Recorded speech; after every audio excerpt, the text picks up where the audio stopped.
살아가는 여정이라고 하는 주제를 가지고 강의를 시작해 보도록 하겠습니다. 저에 대해서 이제 간단하게만 좀 아까 이미 소개를 해 주셨는데, 몇 가지만 더 이제 소개를 말씀을 드리면은, 저는 그 강의를 하는 목적에 이제 저를 소개할 때 이 두 가지 시계하고 ABC 두 가지를 말씀을 드립니다. 그래서 이 첫 번째 시계를 말씀드리는 거는 우리가 이 시간이라고 하는 것에 대해서 한번 저는 좀 항상 이야기를 합니다. 시간이라고 하는 것이 굉장히 제한적이죠. 이 제한된 시간을 어떻게 의미 있게 그리고 가치 있게 살아가느냐, 이런 것에 대해서 저는 관심이 많습니다. 그리고 또한 자기다움이라고 하는 어떤 키워드에 대해서 좀 관심이 많은데요. 제가 이 자기다움과 관련해서 이 자기다움이라고 하는 것은 이 시간이라고 하는 것을 자기가 갖고 있는 어떤 가치를 발현하는 데 잘 활용하는 게 중요하다라고 저는 생각을 하고 있습니다. 그래서 그 방법으로서 ABC를 이야기를 하는데, 첫 번째 오센티시티라고 하는 것은 진정성을 의미합니다. 바로 이 자기 자신의 어떤 진정성을 찾는 것.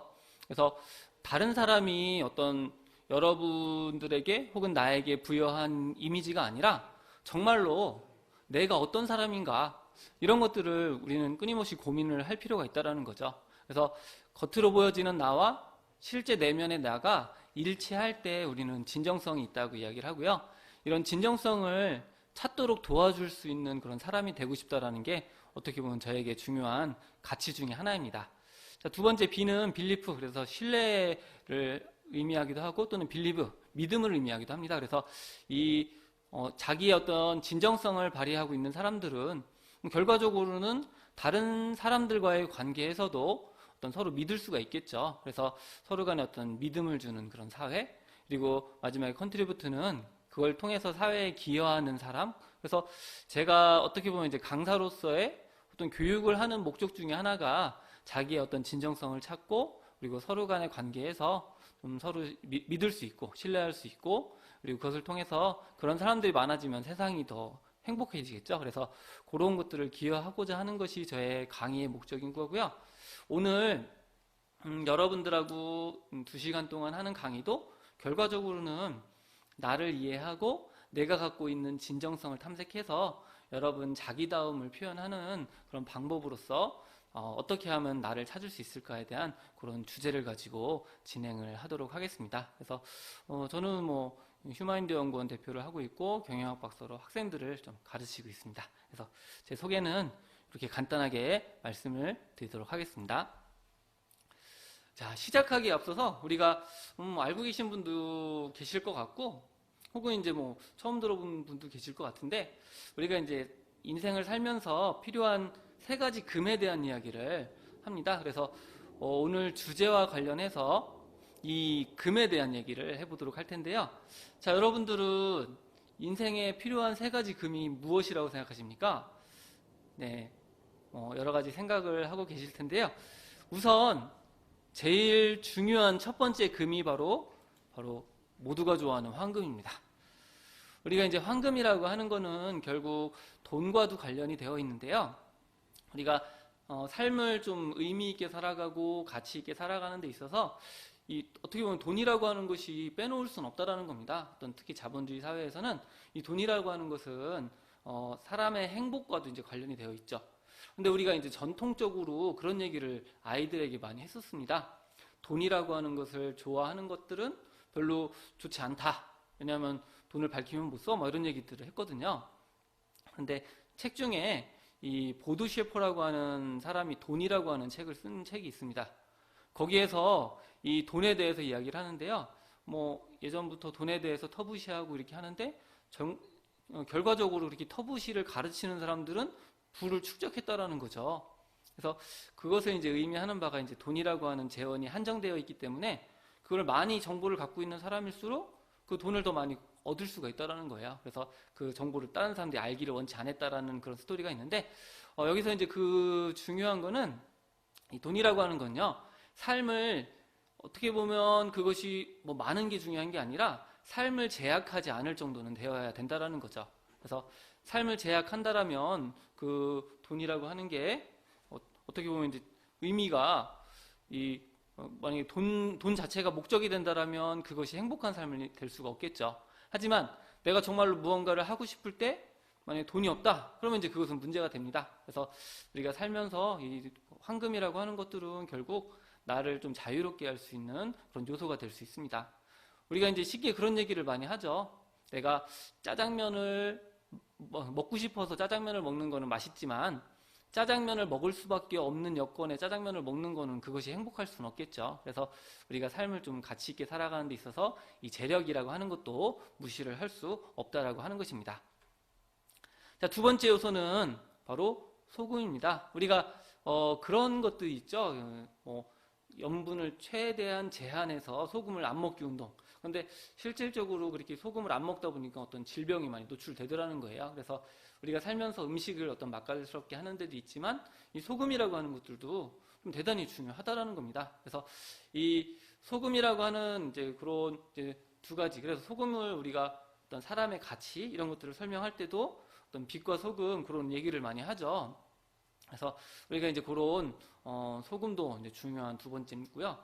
그리고 오늘 주제하고 관련되어 있는 세 번째 중요한 금이 바로 지금이라고 하는 겁니다. 그래서 지금이라고 하는 거는 결국 시간이라고 하는 것과도 관련이 되어 있다라는 겁니다. 그래서 우리가 이제 많은 이제 바쁘게 살고 있습니다. 그러면서 시간이 있습니까? 그러면 이제 시간이 없다라고 이렇게 이야기하는 사람들도 있다라는 거죠. 근데 우리가 정말 과연 시간이 없을까? 이런 것들도 한번 고민을 해봐야 됩니다. 그래서 시간이 없다고 하는 사람들도요, 정말로 그 사람이 만나고 싶은 사람이나 뭔가 그 사람이 기회가 있으면 없는 시간도 만들어내더라는 거죠. 그래서 이러한 것들을 볼 때도 우리가 이 시간이라고 하는 거는 관리의 영역인 거지, 시간이 없는 사람들은 저기 무덤 속에 가 있죠. 그래서 우리가 인생이라고 하는 거는 결국 시간이고, 이 시간을 가장 가치 있고 의미 있게 살아가는 것이 바로 지금 나에게 주어진 시간을 얼만큼 잘 활용하느냐가 핵심이라고 하는 것입니다. 아무리 시간이 많이 주어지더라도요, 그 시간을 가치 있게 사용하지 못한다라고 하면 우리는 이제 어떻게 보면 그 시간을 낭비할 수밖에 없는 그런 요소가 되겠죠. 그래서 이 시간을 가치 있게 살아가는 어떤 방법으로서 제일 중요한 것 중에 하나가 내가 정말 원하는 것이 무엇인지를 이해하고 그 원하는 것에 정말로 기대하고 바라는 것에 하는데 시간을 쓴다라는 거죠.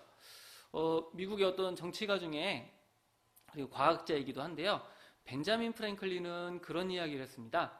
당신이 인생을 사랑한다라면 시간을 낭비하지 마라. 왜냐하면 시간이라고 하는 것은 곧 인생 그 자체이기 때문에 라는 그런 이야기를 했습니다. 그래서 이만큼 우리가 삶이라고 하는 것은 이 시간으로 구성되어 있습니다. 이 시간과 관련해서 한 가지 더 이제 말씀을 드리면은, 시간에는 크게 두 가지 차원이 있습니다. 그래서 첫 번째 차원은 크로노스라고 하는 시간이 있고요. 또 하나의 시간은 카이로스라고 하는 그런 시간이 있습니다. 그래서 우리가 이제 그리스 로마 신화하면 떠오르는 어떤 신들이 있죠. 그래서 뭐 제우스가 있고, 근데 이제 크로노스는 이 제우스의 아버지예요. 그래서 크로노스가 어떤 뭐 점쟁이에게 이제 신탁을 받았어요. 그래서 자녀들이 자신의 왕좌를 뺏을 것이다. 그런 신탁을 받아서 이 크로노스는 자녀들이 나오는 족족 이제 그리스 로마 신화에서 이제 잡아먹는 그런 괴물로 등장을 하게 됩니다. 그래서 그 크로노스랑 싸워서 이긴 게 이제 형제들과 싸운 게 제우스인데요. 이 크로노스가 의미하는 시간의 어떤 속성이 우리가 흔히 말하는 연대기적인 시간을 의미합니다. 지금 아무리 뭐 젊고 어떻게 하더라도 시간이 지나면서 그 사람은 나이를 먹어가게 되고 어떤 점점 이제 늙어가게 되겠죠. 그래서 이게 시간은 모든 것들을 다 소멸시켜버리는 그런 속성을 크로노스라고 이야기를 합니다. 그래서 누구도 이 시간으로부터 자유롭지 않다라는 거죠. 그런데 우리가 크로노스 안에서의 시간만 살아간다라고 하면 그냥 인생이 그냥 흘러가 버리는 거죠. 그런데 이 시간의 또 다른 측면 중에 하나가 카이로스라고 하는 시간이 있습니다. 카이로스는 마찬가지로 시간의 어떤 가치와 관련된 의미를 이야기를 하는데, 이 카이로스의 또 다른 이름은 기회의 신이라고 이야기를 하기도 합니다. 그래서 기회의 신은 앞머리는 장발이지만 뒷머리는 대머리예요. 그리고 뭐 발 뒤꿈치에 날개가 달려서 쏜살같이 간다라는 거죠. 그래서 기회를 잡으려면 앞머리를 잡아야 되는 뭐 그런 맥락으로 쓰는데, 시간에서도 이제 카이로스를 이야기합니다. 카이로스는 같은 시간이라고 하더라도 그 시간의 어떤 가치를 의미를 한다라는 거예요. 그냥 한 시간 동안 아무것도 안 하고 흘러가는 시간과, 또는 이제 한 시간에 정말 내가 원하는, 그리고 나에게 가치 있는 일을 하는 그 시간은 가치 차원에서 달라진다라는 거죠. 예를 들어서 여러분들이 어떤 뭐 기차 시간이 다 됐는데, 뭐 기차 시간이 거의 임박한 상태에서 1분 1초는 굉장히 소중한 시간입니다. 왜냐하면 그 1분 1초로 인해서 기차를 놓칠 수도 있거든요. 근데 반면에 우리가 그냥 1분 1초라고 하는 시간은 그냥 흘러가죠. 크로노스 상에서는. 그래서 우리가 시간을 어떻게 그런 가치 있게 쓸 것이냐, 바로 그것이 지금 나에게 가장 소중한 것이 무엇이고 지금 내가 원하는 것이 무엇인지에 대해 시간을 쓰는 겁니다. 지금 여러분들은 무엇을 하고 계시죠? 네, 바로 강의를 듣고 계시잖아요. 이 강의를 듣고 있을 때 이 지금 시간을 온전히 쓴다는 얘기는 이 교육에 몰입해서 내가 뭐 하나라도 더 얻어가려고 하는 게 몰입을 하는 거죠. 그런데 뭐 강의를 듣고 있으면서 머릿속으로 다른 생각을 한다라든지 막 머릿속이 복잡하면 강의도 제대로 못 들을 거고, 그리고 그 일도 해결되지 않습니다. 그래서 우리가 이 시간이라고 하는 상태에서 지금 내가 지금 하고 있는 일에 집중하고, 그리고 나에게 가치 있는 그런 일들에 좀 더 이제 집중을 할 필요가 있다라고 하는 것입니다. 그래서 우리가 이 지금을 의미 있게 살아가는 방식은 바로 여러분들이 내가 정말로 무엇을 원하는지 그거를 한번 찾아보고 그 정말 기대하는 그런 삶을 사는 것이 지금을 의미 있게 살아간다라는 거죠. 그래서 이 세 가지 금에 대해서 제가 말씀을 드렸는데요. 결과적으로 이런 세 가지 금이라고 하는 거는 이 여러분들의 삶을 의미 있게 하고 어떤 가치를 주는 그 어떤 도구라고 할 수가 있습니다. 자, 그래서 우리가 인생이라고 하는 것은 결국 시간으로 구성되어 있는 거죠. 그 시간을 어떻게 하면 그럼 의미 있게 쓸 것이냐, 그리고 그 같은 시간을 어떻게 카이로스로 만들어서 내가 정말로 기대하는 게 무엇인지를 찾아가고 그것을 이루어 가느냐. 그런데 우리가 이제 그런 얘기들을 많이 하잖아요. 성공적인 삶을 살고 싶다, 막 이런 얘기를 하는데, 그런데 누구도 이제 그렇게 얘기를 하면서도 과연 나에게 성공이라는 것에 대한 의미를 생각해 보는 경우가 많지 않다라는 겁니다. 그래서 내 기준대로, 내 방식대로 성공적인 삶을 얘기하고 다른 사람들에게 강요를 하죠. 특히 이제 자녀들에게 이렇게 사는 것이 성공적인 삶이야 라고 하는데, 과연 그것이 자녀에게도 성공적인 삶이 될지에 대해서는 우리가 한번 좀 고민을 해볼 필요가 있습니다. 직업에 대해서 얘기를 하잖아요. 지금 현재 이런 직업이 좋은 거니까 넌 나중에 커서 이런 직업을 가져, 이렇게 얘기를 합니다. 그런데 그 직업이 자녀가 10년이 되고 20년 뒤에도 좋은 직업이라고 할 수가 없겠죠.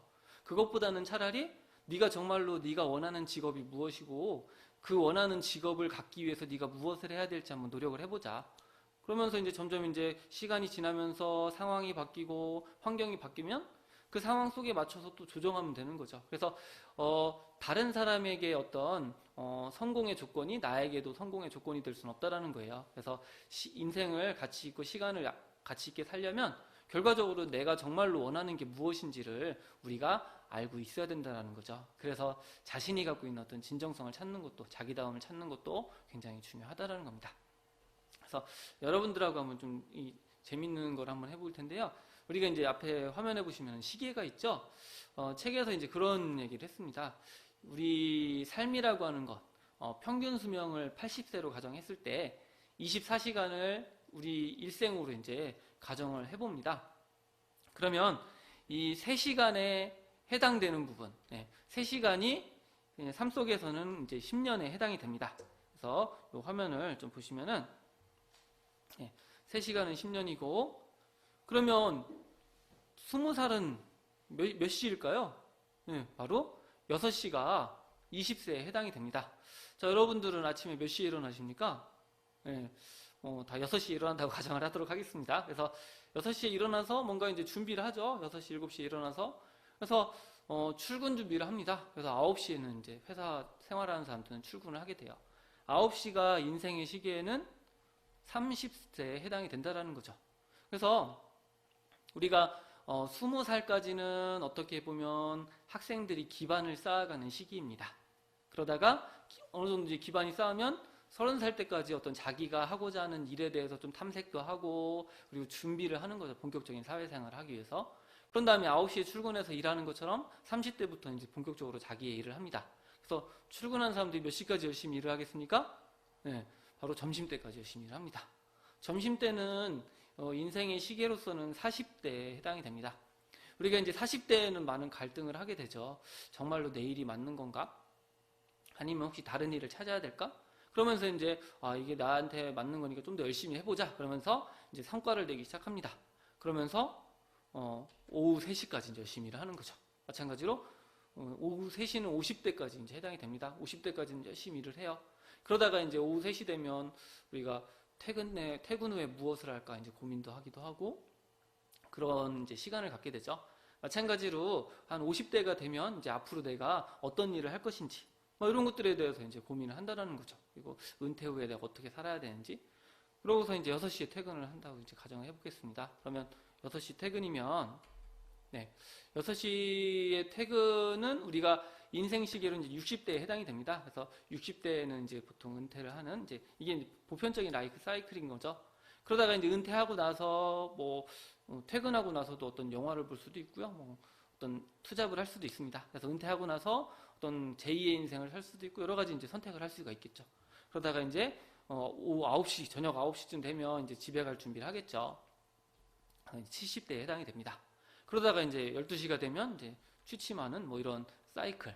그래서 우리의 어떤 삶하고 이런 시계하고 되게 좀 많이 맞는다라는 거죠. 이 사이클 자체가. 그래서 우리가 이 삶이라고 하는 건 결국 이 시간으로 구성되어 있고 이 시간을 어떻게 살아가는 것이냐 이것이 되게 중요하다라는 겁니다. 그래서 여러분들도 한번 나름대로 한번 해보세요. 내 시간이 지금 몇 시 몇 분인지. 그래서 예제로 이렇게 표를 보여드렸고요. 이제 참고를 하시면 됩니다. 그래서 여기서 중요한 거는 뭐 몇 시 몇 분이냐가 아니라 지금은 이제 80대보다 더 오래 살잖아요. 그래서 우리가 결과적으로 이 시간이 흘러간다는 거는 나의 어떤 중요한 어떤 기회라든지 어떤 가치를 구현할 시간이 이제 줄어든다는 의미를 갖고 있죠. 그래서 지금도 뭐 나이가 어떻게 되든 40대가 되고 50대가 돼도 앞으로도 이제 살 날이 많이 있잖아요. 그래서 그 시간 동안 나의 어떤 가치를 구현하고 행복하게 살 수 있는 그런 방법에 대해서 우리가 한번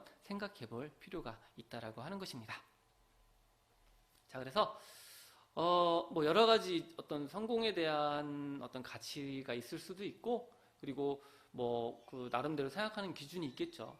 그래서 우리가 이 비대면이 아니라 이렇게 강의장에서 하면 한번 이렇게 성공이 무엇인지 좀 물어보기도 하고 그걸 서로 상호작용을 하면 좋을 텐데 뭐 그것이 좀 약간 아쉽긴 합니다. 그래서 여러분들이 한번 나름대로 내가 나에게 말하는 내가 생각하는 성공이 무엇인지 이런 것들을 한번 어떤 교육이 끝난 상태에서도 한번 여러분들이 찾아보시면 좋겠습니다. 그래서 나름대로 이제 정의를 내려보면 결과적으로 성공된 삶이라고 하는 거는 나에게 주어진 시간을 충분히 만족스럽게 살아가는 것, 그것이 저는 이제 성공이라고 생각할 나름대로 이제 기준을 잡았습니다. 그래서 우리가 아무리 나에게 어떤 시간을 뭐 씀에 있어서 시간이 많이 주어지더라도요, 내가 정말로 하고 싶은 일을 하지 못하고 그리고 정말로 삶에 대한 만족감이 없다라고 하면 그것은 충분히 살았다고 볼 수가 없겠죠. 그래서 이 주어진 시간을 충분히 살기 위해서는 아까도 언급을 해드렸는데 바로 자기가 누구이고 그리고 무엇을 원하는 것에 대해서 인식하는 것이 굉장히 중요하다라는 거죠. 그래서 스스로에 대해서 자기를 이해하고 자기를 규정짓는 그런 것들이 필요합니다. 그래서 이 자기 규정이라고 하는 것은 내가 정말 삶에서의 어떤 가치가 무엇인지, 내가 중요하게 여기는 것이 어떤 것들인지 그런 것들을 스스로 규정을 하는 겁니다. 그래서 다른 사람이 부여한 가치, 우리가 가장 어떻게 보면 삶에 대한 만족도를 떨어뜨리는 중요한 요소 중에 하나가 다른 사람과 나를 비교하는 겁니다.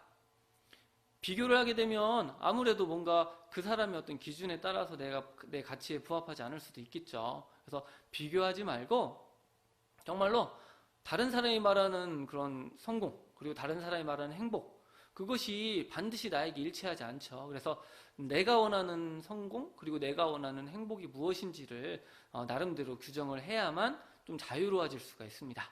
다른 사람이 규정하는 것에 대해서 또 어떻게 보면 이제 귀속돼 버리는 거죠. 귀속되면 삶 속에서의 어떤 자율성이라든지 이런 것들을 찾을 수가 없다라고 하는 것입니다. 그래서 스스로에 대해서 좀 이렇게 규정을 함으로써 어떤 삶의 주인공으로 어떤 가치를 구현할 수 있도록 해주는 것. 이것이 어떻게 보면은 이 나의 어떤 가치를 잘 발현하고 성공적인 삶을 사는 데 있어서 대단히 중요하다라는 겁니다. 자, 그래서 이 자기 규정을 잘 하기 위해서는 먼저 선행되어야 될 것이 바로 나를 이해하는 것입니다. 내가 과연 누구인지, 나의 성격은 어떤 성격을 가지고 있는지, 그리고 내가 추구하고 있는 가치관은 어떤 가치를 가지고 있는지. 어떤 사람은 이 중요한 가치가 돈이 중요한 가치일 수도 있고요.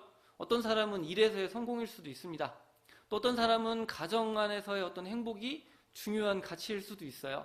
그래서 그러한 가치들에 대해서 나름대로 내가 정말 어떤 가치를 추구하고 있는지를 알기 위해서는 내가 정말로 원하는 것이 무엇인지를 알아야 된다는 겁니다. 그래서 자기 이해를 하는 방법에는 여러 가지 이제 방법들이 있는데, 우리가 이제 어떤 명상을 한다든지 이런 탐색을 하는 방법도 있고요.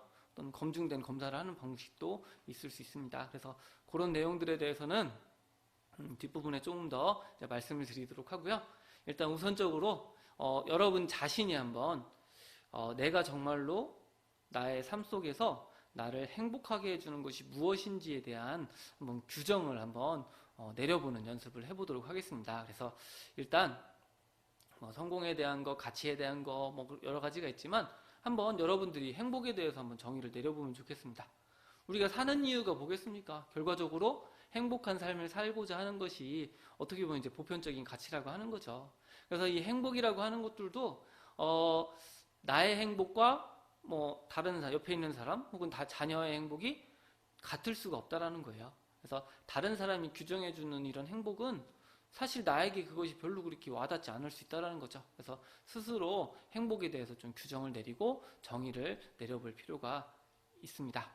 그래서 여러분들이 교재를 받으셨죠? 거기에 보시면은 행복에 대해서 한번 적어보는欄이 있습니다.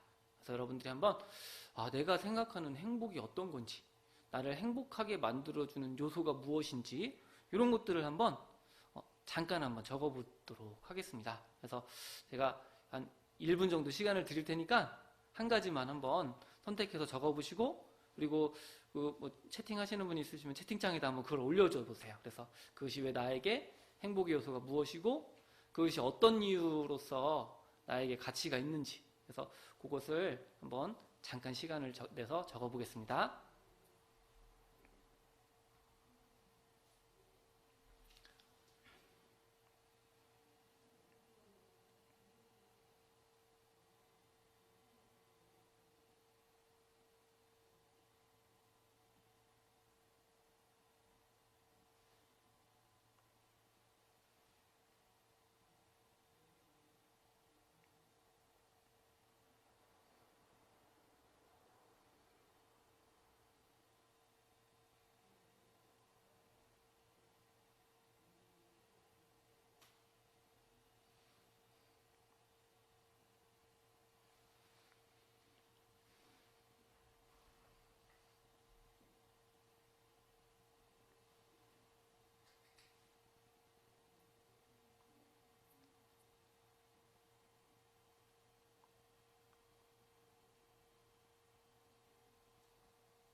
네, 한번 적어보셨습니까?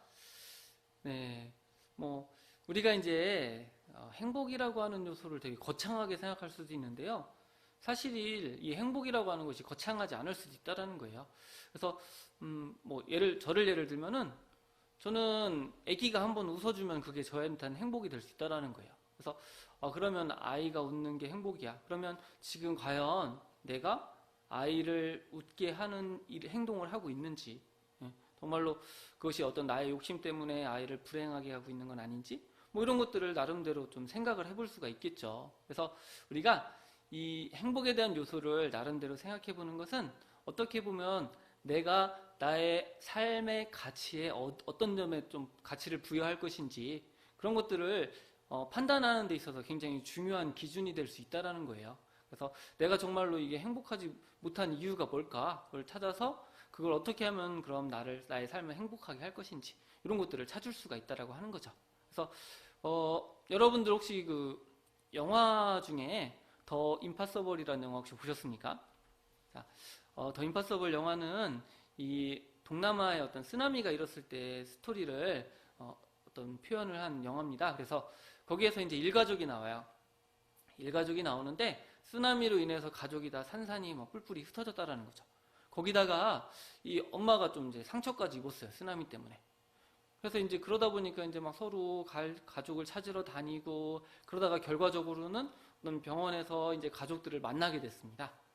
그러면서 그 가족들의 어떤 실화를 토대로 나온 영화가 더 임파서블이라는 영화고요. 거기에서 아주 중요한 의미 있는 이야기가 나옵니다. 이 가족들이 나와서 인터뷰를 했는데요. 우리가 이제 행복이라고 하는 것이 뭔가 되게 거창하고 뭔가 뭐 가치 있고 이런 것이라고 생각을 했는데 아무 일도 일어나지 않는 일상 자체가 행복이라고 얘기를 했습니다. 자, 그래서 우리가 그렇죠. 위기 상황에서 아무 일도 일어나지 않는 것 그런 것들을 어떻게 보면 행복할 수 있죠. 지금 코로나 상황에서도 마스크를 안 쓰고 다니는 것 자체가 행복할 수 있다는 거예요. 그래서 우리가 이 행복이라고 하는 것이 어떤 멀리 있거나 거창한 것이 아니라 정말로 가까운 곳에 있을 수 있다는 겁니다. 그래서 그런 것들을 여러분들이 한번 스스로 탐색해보는 그런 시간을 좀 가져보시면서 정말로 나를 행복하게 만들어주는 게 뭐지? 정말로 내가 원하는 삶이 무엇일까? 이런 것들을 한번 고민해보는 것들도 굉장히 삶을 좀 풍요롭게 만드는 요소가 될 수가 있습니다. 자, 그래서 여기까지 이제 했고요. 여러분들이 교육이 끝나더라도 한번 그런 부분은 곰곰이 생각해서 한번 적어보시고 그것이 왜 나를 행복하게 만들어주는 걸까? 그리고 그 행복을 갖기 위해서 내가 무엇을 해야 될까? 이런 것들을 한번 생각해보면 좀 더 의미 있는 시간을 가지실 수가 있을 것입니다. 자, 그래서 나름대로 이제 개인적으로 행복을 좀 생각해보고 적어보는 시간을 가졌는데요. 실질적으로 이제 연구자들이나 이런 사람들이 행복에 대해서 무엇이라고 했는지를 이제 우리가 알아보는 것도 좀 의미가 있을 것 같습니다. 그래서 이 행복에 대한 개념은 굉장히 많은 개념이 있어요. 그래서 그 중에서도 우리가 이제 사람이라고 하는 것은 다른 사람들과의 관계 속에서 어떤 사회성 속에서 내가 어떻게 기능하고 나의 가치를 어떻게 표현하느냐가 되게 중요하겠죠. 사람과 동물들의 어떤 큰 차이점인데 그것의 어떤 기인한 행복으로서 내가 정말 사회 구성원으로서 온전하게 기능하는가에 어떤 초점을 둔 행복의 요소가 심리적 안정감이라고 하는 요소가 있습니다. 그래서 심리적 안정감에 따른 이제 행복을 잠깐 보도록 하겠습니다. 그래서 행복의 6가지 요소로서 심리적 안정감을 들 수 있는데요. 자, 화면에 보이는 것과 같은 6가지 요소입니다. 그래서 첫 번째가 자율성이라고 하는 게 있습니다. 그래서 이 자율성이라고 하는 것, 자, 여기서 보시면은 이 자율성이라고 하는 거는 바로 내가 어떤 통제당하지 않고 내가 원하는 것을 내 의지대로 할 수 있는 것과 관련된 개념이 바로 이 자율성입니다. 그래서 우리가 어디 갇혀 있으면은 행복할 수 없겠죠. 그래서 이 갇혀 있지 않고 정말로 행복하게 살 수 있도록 해주는 그래서 그런 것이 이제 행복의 주요 요소인데요. 내가 하고 싶은 걸 할 수 있어야 된다는 거예요. 자, 그래서 우리가 아까 돈에 대해서도 얘기를 했는데요. 돈이라고 하는 것들도 행복에서는 중요한 요소가 될 수밖에 없습니다. 왜냐하면은 돈이 없다라고 하는 거는 내가 돈 때문에 뭔가 제약 요소가 될 수 있다라는 거죠. 아픈데도 치료비가 없어서 어떤 병원에 가지 못한다. 그러면 그것은 어떻게 보면 행복의 요소가 될 수가 없다라는 거예요. 그래서 우리가 이 자율성이라고 하는 부분도 어떤 행복에서 가장 중요한 요소일 수 있습니다. 그래서 내가 제약받지 않는. 자, 두 번째 요소는 바로 이제 환경에 대한 통제력입니다. 이 환경에 대한 통제력 요소는 우리가 이제 긍정적인 태도와 관련이 되어 있습니다. 어떠한 환경 속에서도 자신에게 유리하도록 환경을 재구성하는 것을 환경 통제력이라고 이야기를 합니다. 이 코로나 같은 상황 같은 경우도 어떻게 보면 되게 우리가 어떤 삶을 제약하는 요소죠. 그래서 자율성을 사실은 많은 부분 침해하기도 합니다. 근데 그럼에도 불구하고 어떤 사람들은 코로나인 가운데에서도 뭔가 하나씩 일을 해 나가는 사람들이 있고, 어떤 사람은 그 제약 때문에 아무것도 못하는 사람들이 있죠. 그래서 그런 것이 아니라 정말로 내가 원하는 대로 환경을 바꿀 수 있느냐 없느냐 이런 것들도 대단히 중요합니다. 그럼에도 불구하고 나는 내가 원하는 것을 할 수 있다가 이제 환경 통제력과 관련된 내용이고요. 그러려면 우리가 이 평상시에 어떤 마음가짐이라든지 사고라든지 이런 것들을 좀 긍정적인 사고를 가질 필요가 있다고 하는 것입니다. 그래서 우리가 이제 회의를 여러 사람들이 하면 그런 사람들이 있죠. 문제점만 막 찾아내는 사람들이 있어요.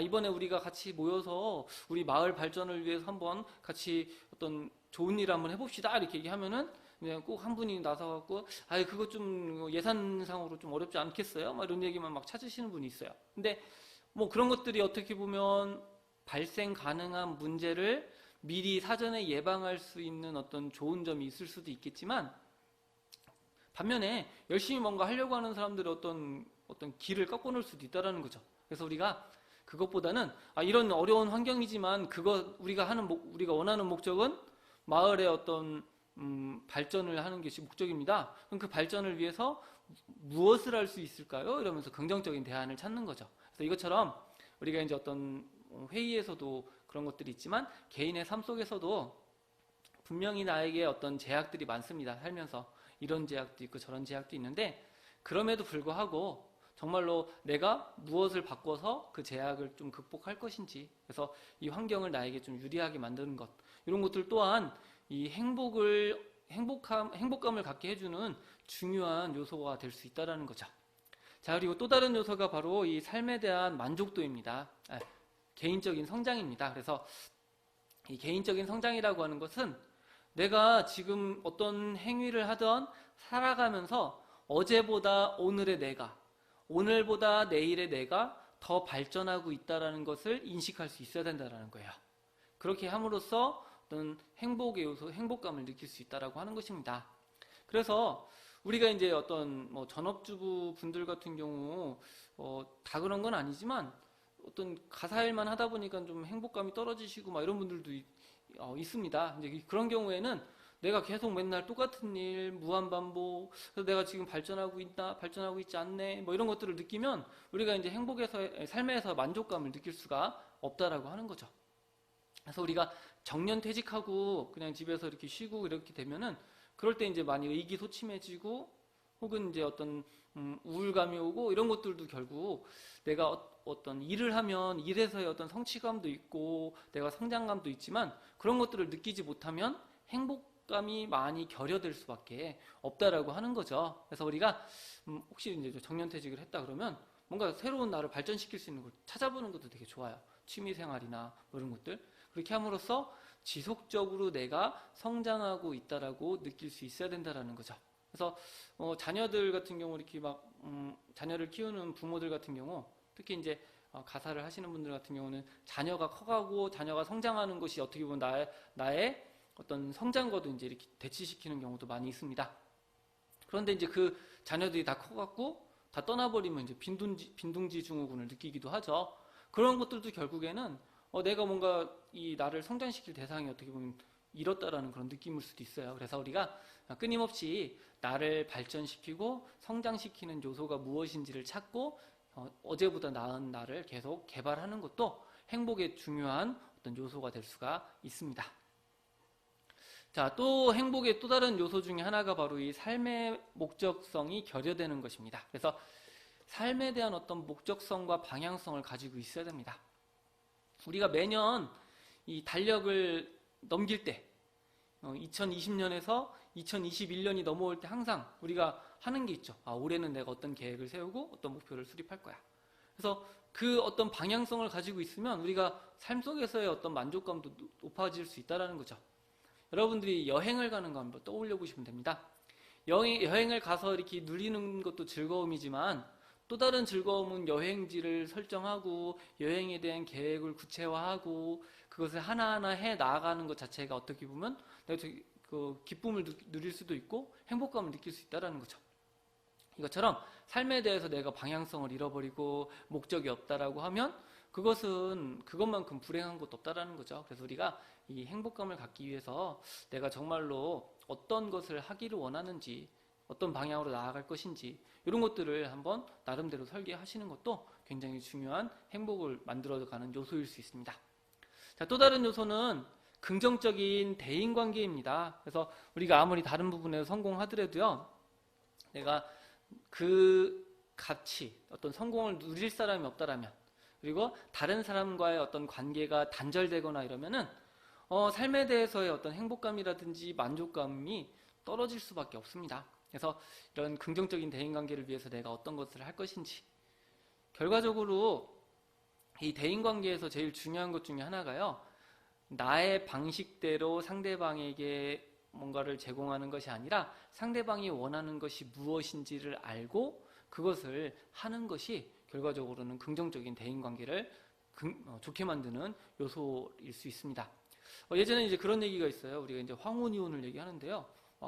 어떤 분이 이제 황혼이혼을 하게 됐어요. 그래서 그런 것들을 결정하면 법정에서 이제 조정기간을 갖습니다. 그래서 그분이 이제 마지막으로 당신에게 너무 이제 감사했는데 어떻게 보면 이제 의견 차이 때문에 이렇게 갈라지게 됐습니다. 그래서 마지막으로 식사나 하고 우리 이렇게 합시다, 헤어집시다 이렇게 얘기를 했어요. 그래서 삼계탕 집에 딱 갔는데 남편분이 이 삼계탕에서 제일 좋은 부위라고 자기가 생각한 건 닭다리였습니다.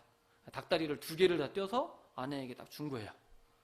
그러면 닭에게 다리가 몇 개가 있습니까? 딱 2개잖아요. 그럼 모든 걸 준 겁니다. 그랬더니 이제 아내분이 화를 내셨대요. 나는 날개가 좋은데 왜 닭다리를 줬냐고. 그래서 평생 그렇게 얘기를 한 거죠. 남편이 자기가 좋다고 생각하는 걸 일방적으로 줬는데 상대방은 그것이 정말로 좋은 건지 아닌지를 확인을 안 했다라는 거야. 근데 이제 다른 분도 이제 문제가 있으시죠. 진작에 그걸 얘기를 하지. 그래서 우리가 긍정적인 대인관계에서는 내가 좋다고 생각하는 것이 상대방에게 무조건 좋을 수 없다라는 거야.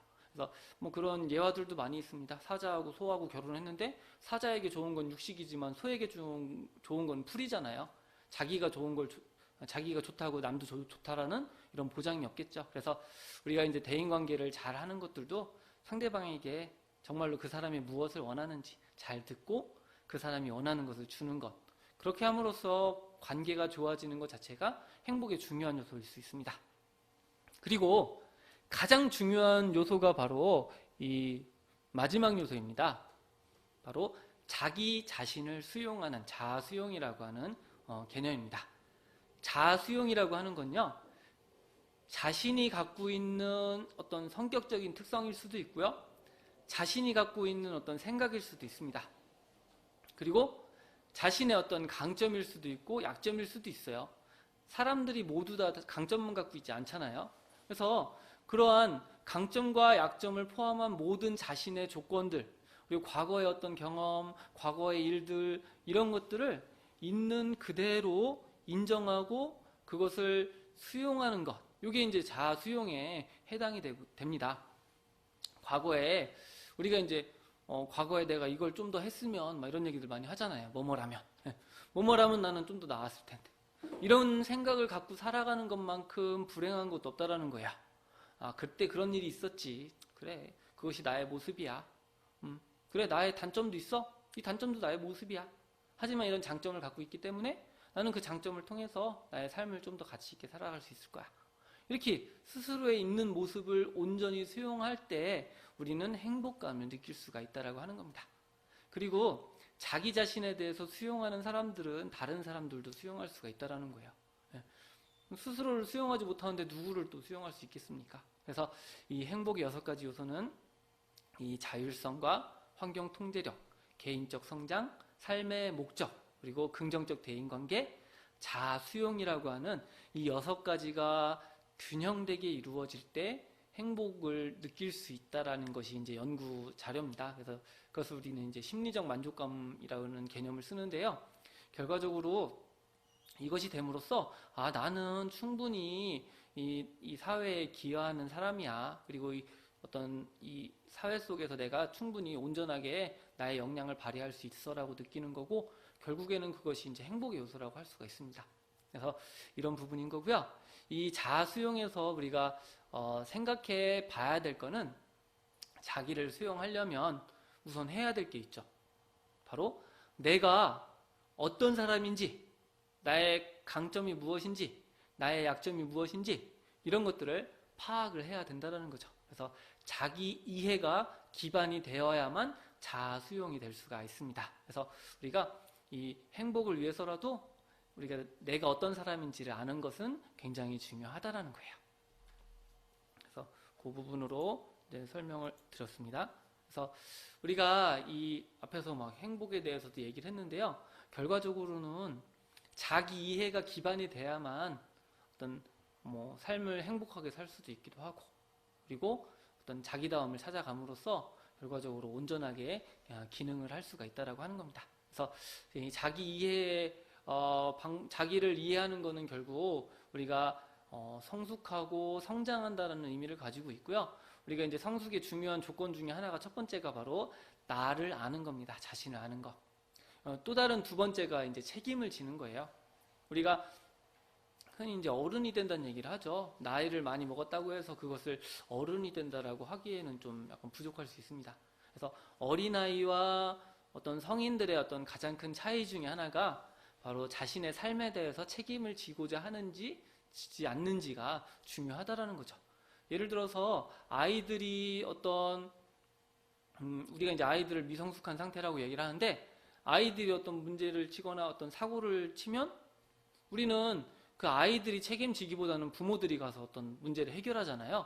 하지만 어른들은 그렇지 않죠. 어떤 상황적인 문제라든지 어떤 그런 상황에서 자기 자신이 해결을 하는 거죠. 그래서 어떤 미성숙한 상태는 좀 반응적인 사람으로서 이 상황에 따라서 그때그때 바뀌는 거예요. 삶의 어떤 방향성도 바뀌고 그때그때 처신하고, 그러다 보니까 너무 바쁜 겁니다. 내가 어떤 주도성을 갖지 못하고, 그러다 보면 이제 삶에 대한 어떤 통제감이 낮아질 수밖에 없어요. 코로나 때문에 안 돼, 뭐 때문에 안 돼, 뭐 때문에 안 돼, 뭐 때문에만 항상 찾는 겁니다. 그러면서 삶에 대해서 그러면서 내가 나의 삶을 내가 개척해봐야지라는 이런 책임을 질 생각을 하지 못한다라는 거예요. 그래서 외부 상황이 바뀌어야만 나의 삶이 나아지는 겁니다. 우리가 이제 그런 것들이 있죠. 예를 들면 이제 그런 거예요. 버스를 타고 가는데 옆에서 굉장히 좋은 스포츠카를 타고 누가 이제 젊은 사람이 막 가고 있어요. 그럼 딱 보면서 아유, 부모 잘 만나서 참 누구는 좋겠네, 이런 생각을 할 수가 있겠죠. 근데 그 사람이 그러면 그 사람이 삶이 나아지고 스포츠카를 타고 이렇게 좀 윤택한 삶을 살려면 부모를 잘 만나야 돼요. 근데 부모를 바꿀 수가 있나요? 드라마에서 가끔 나오죠.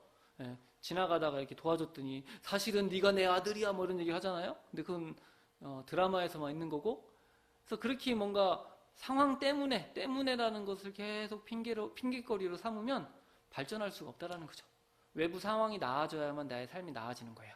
경기가 어려워서, 그럼 경기가 나아져야만 나의 삶이 좋아지겠네요. 근데 경기가 언제 나아질까요? 그건 미지수잖아요. 네. 그래서 그런 것들은 이제 어떻게 보면 미성숙한 상태라고 할 수 있는 거고, 반면에 성숙한 상태는 삶에 대한 책임을 자기 자신에게 찾는 겁니다. 내 삶의 주인공은 나고 거기에 따른 책임은 내가 짓겠어. 환경은 비록 어렵지만 그 어려운 환경 속에서 극복할 자원은 나에게 있어라는. 그래서 이런 사람들을 우리가 이제 주도적인 사람이라고 하고, 통제감이 높다라는 겁니다. 아까 환경 통제력이라고 하는 것이 이 행복에서 되게 중요한 요소가 됐는데요. 그래서 내가 지금 어려운 상황이지만 이 상황을 바꾸기 위해서 내가 무엇을 할 수 있을까? 그러면 스스로를 이제 통제하는 거예요. 내가 하고 싶은 일이 있는데 학력이 부족해요. 그러면 이제 그러면 학력이 부족한 거를 원망하기보다는 어떤 뭐 대안학교를 가든 뭐 어떤 평생교육원을 가든 그러면서 거기에 따른 어떤 기준을 맞춰가는 겁니다. 그래서 그렇게 함으로써 스스로의 삶을 개척할 수 있다라는 거예요. 뭐 저 같은 경우도 처음에 원래 이제 강의를 하기 전에는 전공이 정보통신공학이었습니다. 컴퓨터 쪽을 다뤘어요. 그러다가 강의를 하고 싶은데 여건이 안 되는 거죠. 그래서 그러면 어떻게 하면 할 수 있을까? 그래서 막 하다 보니까 뭐 경영학 대학원도 가게 되고 박사까지 되고 이렇게 하다 보니까 과거의 나와 현재 저의 모습이 달라졌다라는 거예요. 그래서 어떤 상황에 따라서 계속 뭐 상황이 바뀌길 바라고 원망하기보다는 지금 상황에서 내가 무엇을 할 것인지, 이런 비대면 강의도 그런 거잖아요. 코로나가 언젠간 나아지겠지만 그 코로나 때문에 강의를 못 하기보다는 뭔가 강의를 할 수 있는 방법을 찾음으로써 이제 비대면도 하게 되고 굉장히 어떤 전문적으로도 강의하고 뭐 이런 것들을 할 수 있는 거죠. 그래서 우리가 어떤 삶에 대해서 책임은 나에게 있다라는 걸 인식하고 어떤 스스로 내가 정말 어떤 사람이고 나의 삶을 어떻게 그런 가치 있게 살 것인지를 찾는 것, 이것이 결국에는 성공의 어떤 지름길이 될 수가 있습니다. 자, 그런데 이제 이런 부분에서 이 성숙을 제한하는 요소는 우리가 뭐 여러 가지 요소들이 있는데요. 대부분의 어떤 요소 중에 하나가 부정적인 감정들이에요. 걱정하는 거. 우리가 걱정이라고 하는 거는 혹시 이게 잘못되면 어떠지? 막 이렇게 생각하는 거잖아요. 근데 걱정을 해결하는 가장 좋은 방법은 해보는 거예요. 해보면은 이게 뭐가 문제가 있는지를 알고 그 문제를 어떤 개선해서 뭐 새로운 해결책을 찾을 수가 있겠죠. 네, 그런 것들. 공포심 같은 경우도 그냥 막연한 공포 같은 경우에는 내가 삶에 대해서 내가 주도적으로 어떤 책임감을 갖거나 이런 것들을 굉장히 제한하는 요소가 됩니다. 그리고 자기 자신의 어떤 능력을 의심하는 거라든지 기타 여러 가지, 특히 이제 질투라든지 이런 것들은 굉장히 삶을 제한하는 요소가 될 수 있다는 거죠. 남들보다 내가 부족한 것에만 초점을 두면 결과적으로 계속 이제 마음속으로는 이제 부정적인 감정이 생기잖아요. 부족한 것에 초점을 두기보다는 잘 사는 사람이 있으면 나도 어떻게 하면 잘 살 수 있을까에 초점을 두는 것이 중요하다라는 거죠. 그러면서 우리가 이런 부정적인 감정을 일으키는 가장 큰 요소 중에 하나가 바로 합리화시키는 거예요. 아유, 내가 이렇게 화를 내거나 분노하는 거는 당연한 거야, 이런 것들. 그래서 이러한 감정들을 우리가 제약함으로써 더 성장할 수 있도록 해주는 것. 그래서 삶에 대한 책임이 다른 사람에게 있는 것이 아니라 나에게 있다는 것을 인식함으로써 우리는 어떻게 보면 성장해 나갈 수도 있고요. 내가 원하는 삶을 살 수 있다는 거죠. 그래서 우리가 나를 찾아가는 여정이라고 하는 주제에서 이 성숙에 대한 것들을 이제 제가 말씀드린 이유는 결과적으로 자기 자신의 어떤 가치를 찾고 자기다움을 찾아가는 과정에서는 바로 스스로가 그것을 찾아갈수록 노력해야 된다는 거예요. 그래서 누군가가 대신 해주는 게 아니죠. 그래서 우리가 이 자기다움의 어떤 제일 중요한 첫 번째는 삶의 주인공으로서 스스로의 선택에 대해서 책임을 지겠다라는 마음을 갖는 겁니다. 때로는 내가 의도하지 않은 어떤 부정적인 사건들이 있을 수 있어요. 근데 그것을 그 사건 속에 매몰되면 아무것도 못하게 되겠죠. 그래서 그것보다는 그 상황 속에서 내가 어떻게 할 것인지, 내가 어떤 선택을 할 것인지, 이런 것들은 이제 그 선택에 대한 책임은 나에게 있다라는 거죠. 그래서 우리가 그런 관점으로 여러분들이 이해를 해 두시면 되겠습니다. 자, 그래서 여러 가지 이제 방식들이 있는데요. 제일 첫 번째가 우리가 이제 주인공으로서 여러분 자신을 인식하는 것 중에 하나가 바로 삶에 대한 어떤 방향성을 갖는 것이 핵심입니다. 그래서 내가 어떻게 살고 싶은지, 10년 후에 나는 어떤 모습일지, 20년 후에는 어떤 모습일지. 지금 딱 좋죠. 2021년 이제 막 시작이 되었죠. 그럼 올 한 해는 멀리까지 갈 필요도 없어요. 올 한 해는 내가 어떤 것을 이루고 싶은지, 적어도 내가 원하는 것들을 한번 목록을 적어보고 그 목록 속에서 내가 어떤 것들을 이루고 싶은지 하나라도, 그래서 그것을 할 수 있는 방향을 찾는 거예요. 예를 들어서 어떤 여행을 가고 싶다. 그럼 여행을 예를 들면 첫 번째 여행을 갈 때 설정해야 될 게 있죠. 목적지가 어디냐. 네. 그럼 목적지를 정할 수 있습니다. 그 다음에 목적지가 정해졌으면 그럼 그 목적지를 가기 위해서 소요되는 비용은 어떻게 되고, 그리고 그 기간은 얼마가 걸릴지도 우리가 측정할 수 있습니다. 예를 들면 그런 거예요. 세계 일주를 가고 싶다. 그럼 세계 일주를 가기 위해서 소요되는 예산이 얼마인지. 예를 들어 4천만 원이다. 그럼 4천만 원을 모으는 시간이 얼마나 걸릴지. 5년이다. 그럼 5년 동안 4천만 원 어떻게 모을 것인지를 정할 수 있겠죠. 그래서 1년에 5년 동안 4천만 원이면 1년에 1천만 원씩 모아야 되겠네요. 그러면 이제 1천만 원 모으기 위해서 한 달에 얼마를 모아야 될지 이런 것들도 정할 수 있죠. 그럼 5년 뒤에 뭘 하겠다 이런 것들을 정할 수가 있습니다. 그리고 시간이 5년 동안 그럼 무의미하게 보낼 것이냐, 이제 그런 것들도 이제 생각할 수 있겠죠. 그럼 5년 동안 좀 영어를 공부를 할까? 그래서 하루에 뭐 1시간씩 5년 동안 하면 영어를 잘하게 되겠네요. 그래서 이런 식으로 뭔가 장기적인 목적을 갖고 중기, 어떤 단기, 그래서 지금 내가 해야 될 게 무엇인지, 그래서 이런 식으로 나름대로 이제 한번 방향성을 설정해 보는 겁니다. 그래서 내가 정말로 살면서 원하는 것이 무엇인지, 뭐 저 같은 경우는 자기다움에 어떤 초점을 뒀습니다. 그래서 자기다움을 찾는 데 있어서 다른 사람이 자기다움을 찾을 수 있도록 도와줘야 되겠다. 그래서 강의를 하고 싶은데 지금 현재 상황에서는 강의를 할 만한 여건이 안 됩니다. 그래서 그러면 잘하는 정보통신이라고 했잖아요. 그럼 컴퓨터 교육을 통해서 강의하는 스킬을 좀 키워야 되겠다. 그러면서 키우고, 그 과정 속에서 이게 좀 그 경영이라든지 이런 것들에 대한 좀 지식이 필요하겠네. 그래서 이제 대학원을 가고 이제 학위도 따고 이런 과정을 겪다 보니까 이제 많은 것이 바뀌었습니다. 그래서 우리 여러분들도 한번 내가 정말 어떤 방향으로 나아갈지를 한번 시간을 내셔서 한번 정해 보셨으면 저는 좋겠습니다. 그래서 지금 당장 이걸 하라는 말씀은 아니고요. 한번 이 교육 끝나고 나서도 내가 원하는 것이 어떤 것이고 그것을 달성하기 위해서 내가 어떤 방향으로 나아가고 싶은지, 올해 하나씩만 목표를 잡으면 매년 뭔가 업데이트가 되겠죠. 그래서 그런 것들을 한번 정해보는 것도 굉장히 중요합니다. 그리고 여러분들이 목표를 정하거나 어떤 목적, 방향성을 정할 때 고려해야 될 것 중에 하나가 지금 내가 갖고 있지 못한 것에 대한 한계점을 제한점으로 두시면 안 돼요. 그냥 뭐든지 가능하다라면 내가 어떤 걸 하고 싶은지. 근데 이제 그 목표를 설정할 때는 내가 충분히 주도적인 목표여야 합니다. 예를 들어서 내가 로또 당첨되겠다 뭐 이런 목표를 정할 수도 있겠죠.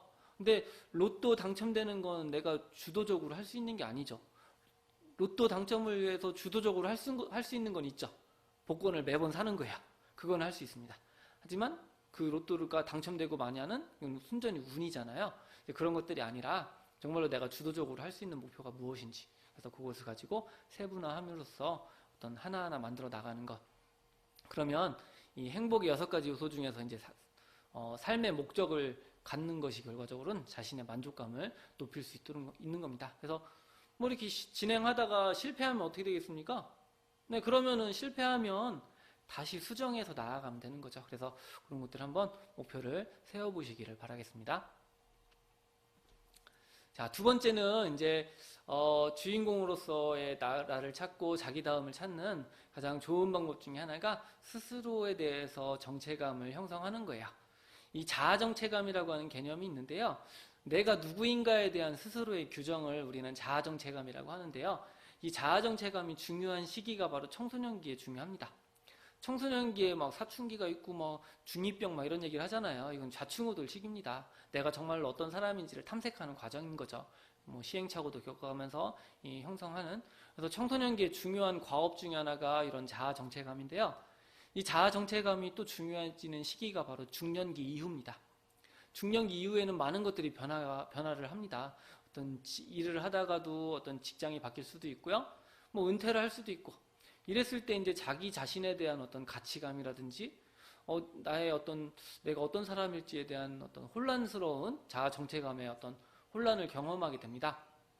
이때 스스로에 대한 어떤 자아 정체감을 갖고 나는 이런 사람이야 자기 규정을 함으로써 결과적으로 그것은 이제 자기 수용을 할 수 있도록 해주는 어떤 기본 전제가 됩니다. 그래서 자기를 수용을 위해서는 그 자아 정체감도 형성하고 자기 수용을 하는 데 있어서 제일 중요한 게 바로 자기 자신을 이해하려고 하는 노력이에요. 그래서 여러분들 뭐 페이스북이 됐든 인터넷이 됐든 그런 데 보면은 심리검사들 많이 있죠. 그래서 사람들이 심리검사를 많이 합니다. 사람들이 왜 심리검사를 많이 하겠습니까? 결과적으로 그거는 자기 자신이 누구인가에 대해서 관심을 갖는 사람들이 많다라는 거예요. 그래서 스스로 한번 내가 누구인지, 아까 행복에 대해서 한번 생각해보고 정의하는 것도 결과적으로 내가 어떤 사람인지를 탐색하는 데 있어서 되게 중요합니다. 그래서 이 자기 이해를 하는 이제 방법으로서 크게 이제 두 가지 방식으로 정성적인 방식과 정량적인 방식을 들 수가 있습니다. 그래서 여러분들이 한번 생각을 해보세요. 그래서 살아오면서 여러 가지 중요한 사건들을 경험했죠. 그래서 내가 10대에는 어떤 일이 있었는지, 그리고 그것이 왜 나에게 중요한 의미를 가지고 있는지, 또는 20대 때 어떤 일이 있었는지, 그리고 그것이 왜 나에게 중요한 일인지, 30대, 40대 이런 식으로 여러분들이 한번 그때그때 사건들을 한번 떠올려 보시고 그것이 지금의 나에게 어떤 영향을 미쳤는지를 탐색해 보는 것도 굉장히 중요합니다. 제가 10대 말에 저 같은 경우는 저희 어떤 굉장히 리더십이 강하신 어떤 외삼촌이 좀 돌아가셨어요. 일찍 젊은 나이에. 그래서 지금으로 따지면 되게 30대 때니까 그때 저에게는 굉장히 큰 충격이었습니다. 그래서 그때 이제 느꼈던 것 중에 하나가 사람이 사는 게 무엇이지? 막 이런 것들을 되게 고민했어요. 10대 말에.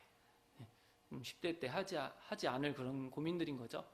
그러다 보니까 이제 다른 친구들보다 더 이제 많이 삶에 대해서 생각을 해보고 앞으로 내가 뭐 40대가 되고 50대가 되고 그러면 어떤 일이 일어날까? 뭐 이런 것들 고민을 많이 하게 됐다라는 거죠. 그러다 보니까 이제 심리라든지 이런 부분에 관심을 갖게 되고 이제 그런 것들도 이제 공부를 하게 됐습니다. 뭐 그런 것들이 있었고 30대의 어떤 뭐 중요한 사건 중에 하나가 보면은 이제 직업을 전직하게 되는 거죠. 컴퓨터 쪽을 이렇게 하다가 뭔가 목표를 세우고 그때 이제 제가 저에게 감명 깊었던 것들이 이제 성공하는 사람들의 7가지 습관이라고 하는 책을 서점에서 읽었어요. 그러면서 내가 나의 삶을 좀 주도적으로 이렇게 살았으면 좋겠다라는 생각을 해봤어요. 그래서 책에 있는 대로 한번 하나씩 적어보다 보니까 그 계획했던 것들이 하나하나 이제 이루어지더라는 거죠. 그래서 2006년쯤이 됐을 겁니다. 그때 내가 2016년부터는 좀 강의를 한번 해보고 싶다라는 생각을 갖고 근데 지금 강의를 할 수 있는 여건이 안 돼요. 그래서 어떻게 하면 되지? 그래서 막 이제 물어보기도 하고 자료도 찾고 하다 보니까 강의를 하려면 어떤 뭐 성격도 알아야 될 것 같고 어떤 뭐 경영주도 알아야 될 것 같고 이런 생각을 해본 겁니다. 그래서 지금 그때 여건은 안 되지만 한번 그럼 나는 뭐 강의를 위해서 어떤 박사도 한번 해보고 이런 것도 해보겠다라고 적었습니다.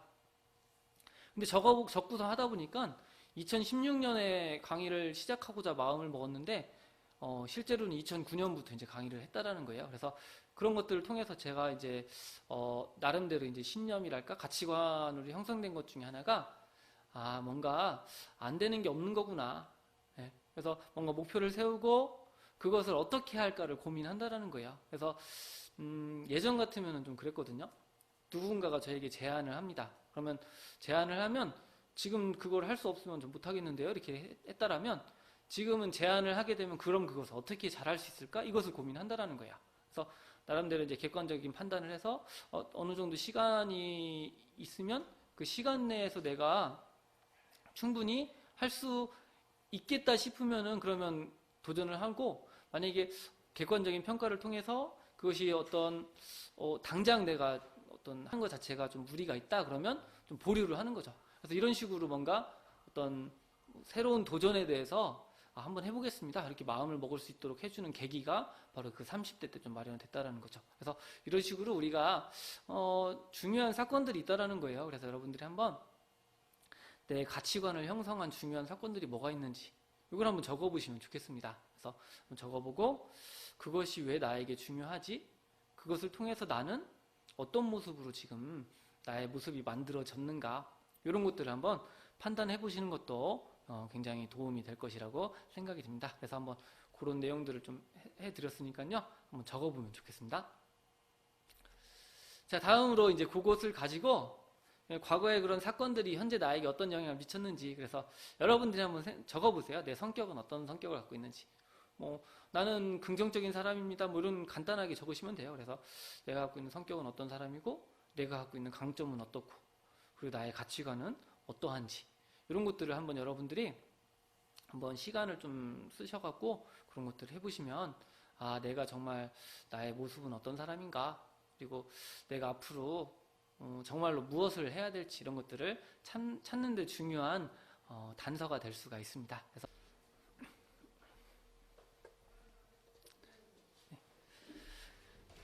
네, 좀 쉬셨습니까? 네. 한번 사건들에 대해서 한번 과거의 어떤 사건들을 한번 적어보라고 말씀을 드렸는데요. 자, 우리가 이제 그렇게 좀 과거를 한번 반추해 보는 것 이런 것들도 나를 이해하는 데 있어서 굉장히 좀 도움이 많이 될 수 있습니다. 뭐 또 다른 방식으로는 우리가 여행이나 이런 데를 가서 한번 곰곰이 생각해보고 좀 지금과는 좀 다른 이런 환경 속에서 나를 찾는 것도 되게 좀 좋겠죠. 그래서 우리가 이제 이런 것들을 우리는 이제 정성적인 방식을 통해서 나를 찾는 것이라고 이야기를 하는 거고요. 또 하나의 방법은 어떤 검사를 통해서 이제 구조화된 검사라든지 어떤 검사를 통해 내가 어떤 사람인지를 심리 검사 뭐 이런 것도 통해서 하는 거죠. 그래서 우리가 이 뭐 인터넷에 있는 대부분의 어떤 심리 검사 이런 것들은 어떻게 보면 표준화가 되지 않은 것들이에요.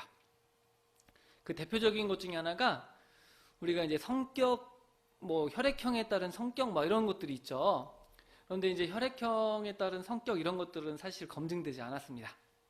그래서 뭐 A형은 어떻고 B형은 어떻고 막 이런 얘기를 하잖아요. 근데 이제 A형 하면 뭐 소심하고 뭐 이런 얘기들을 많이 하죠.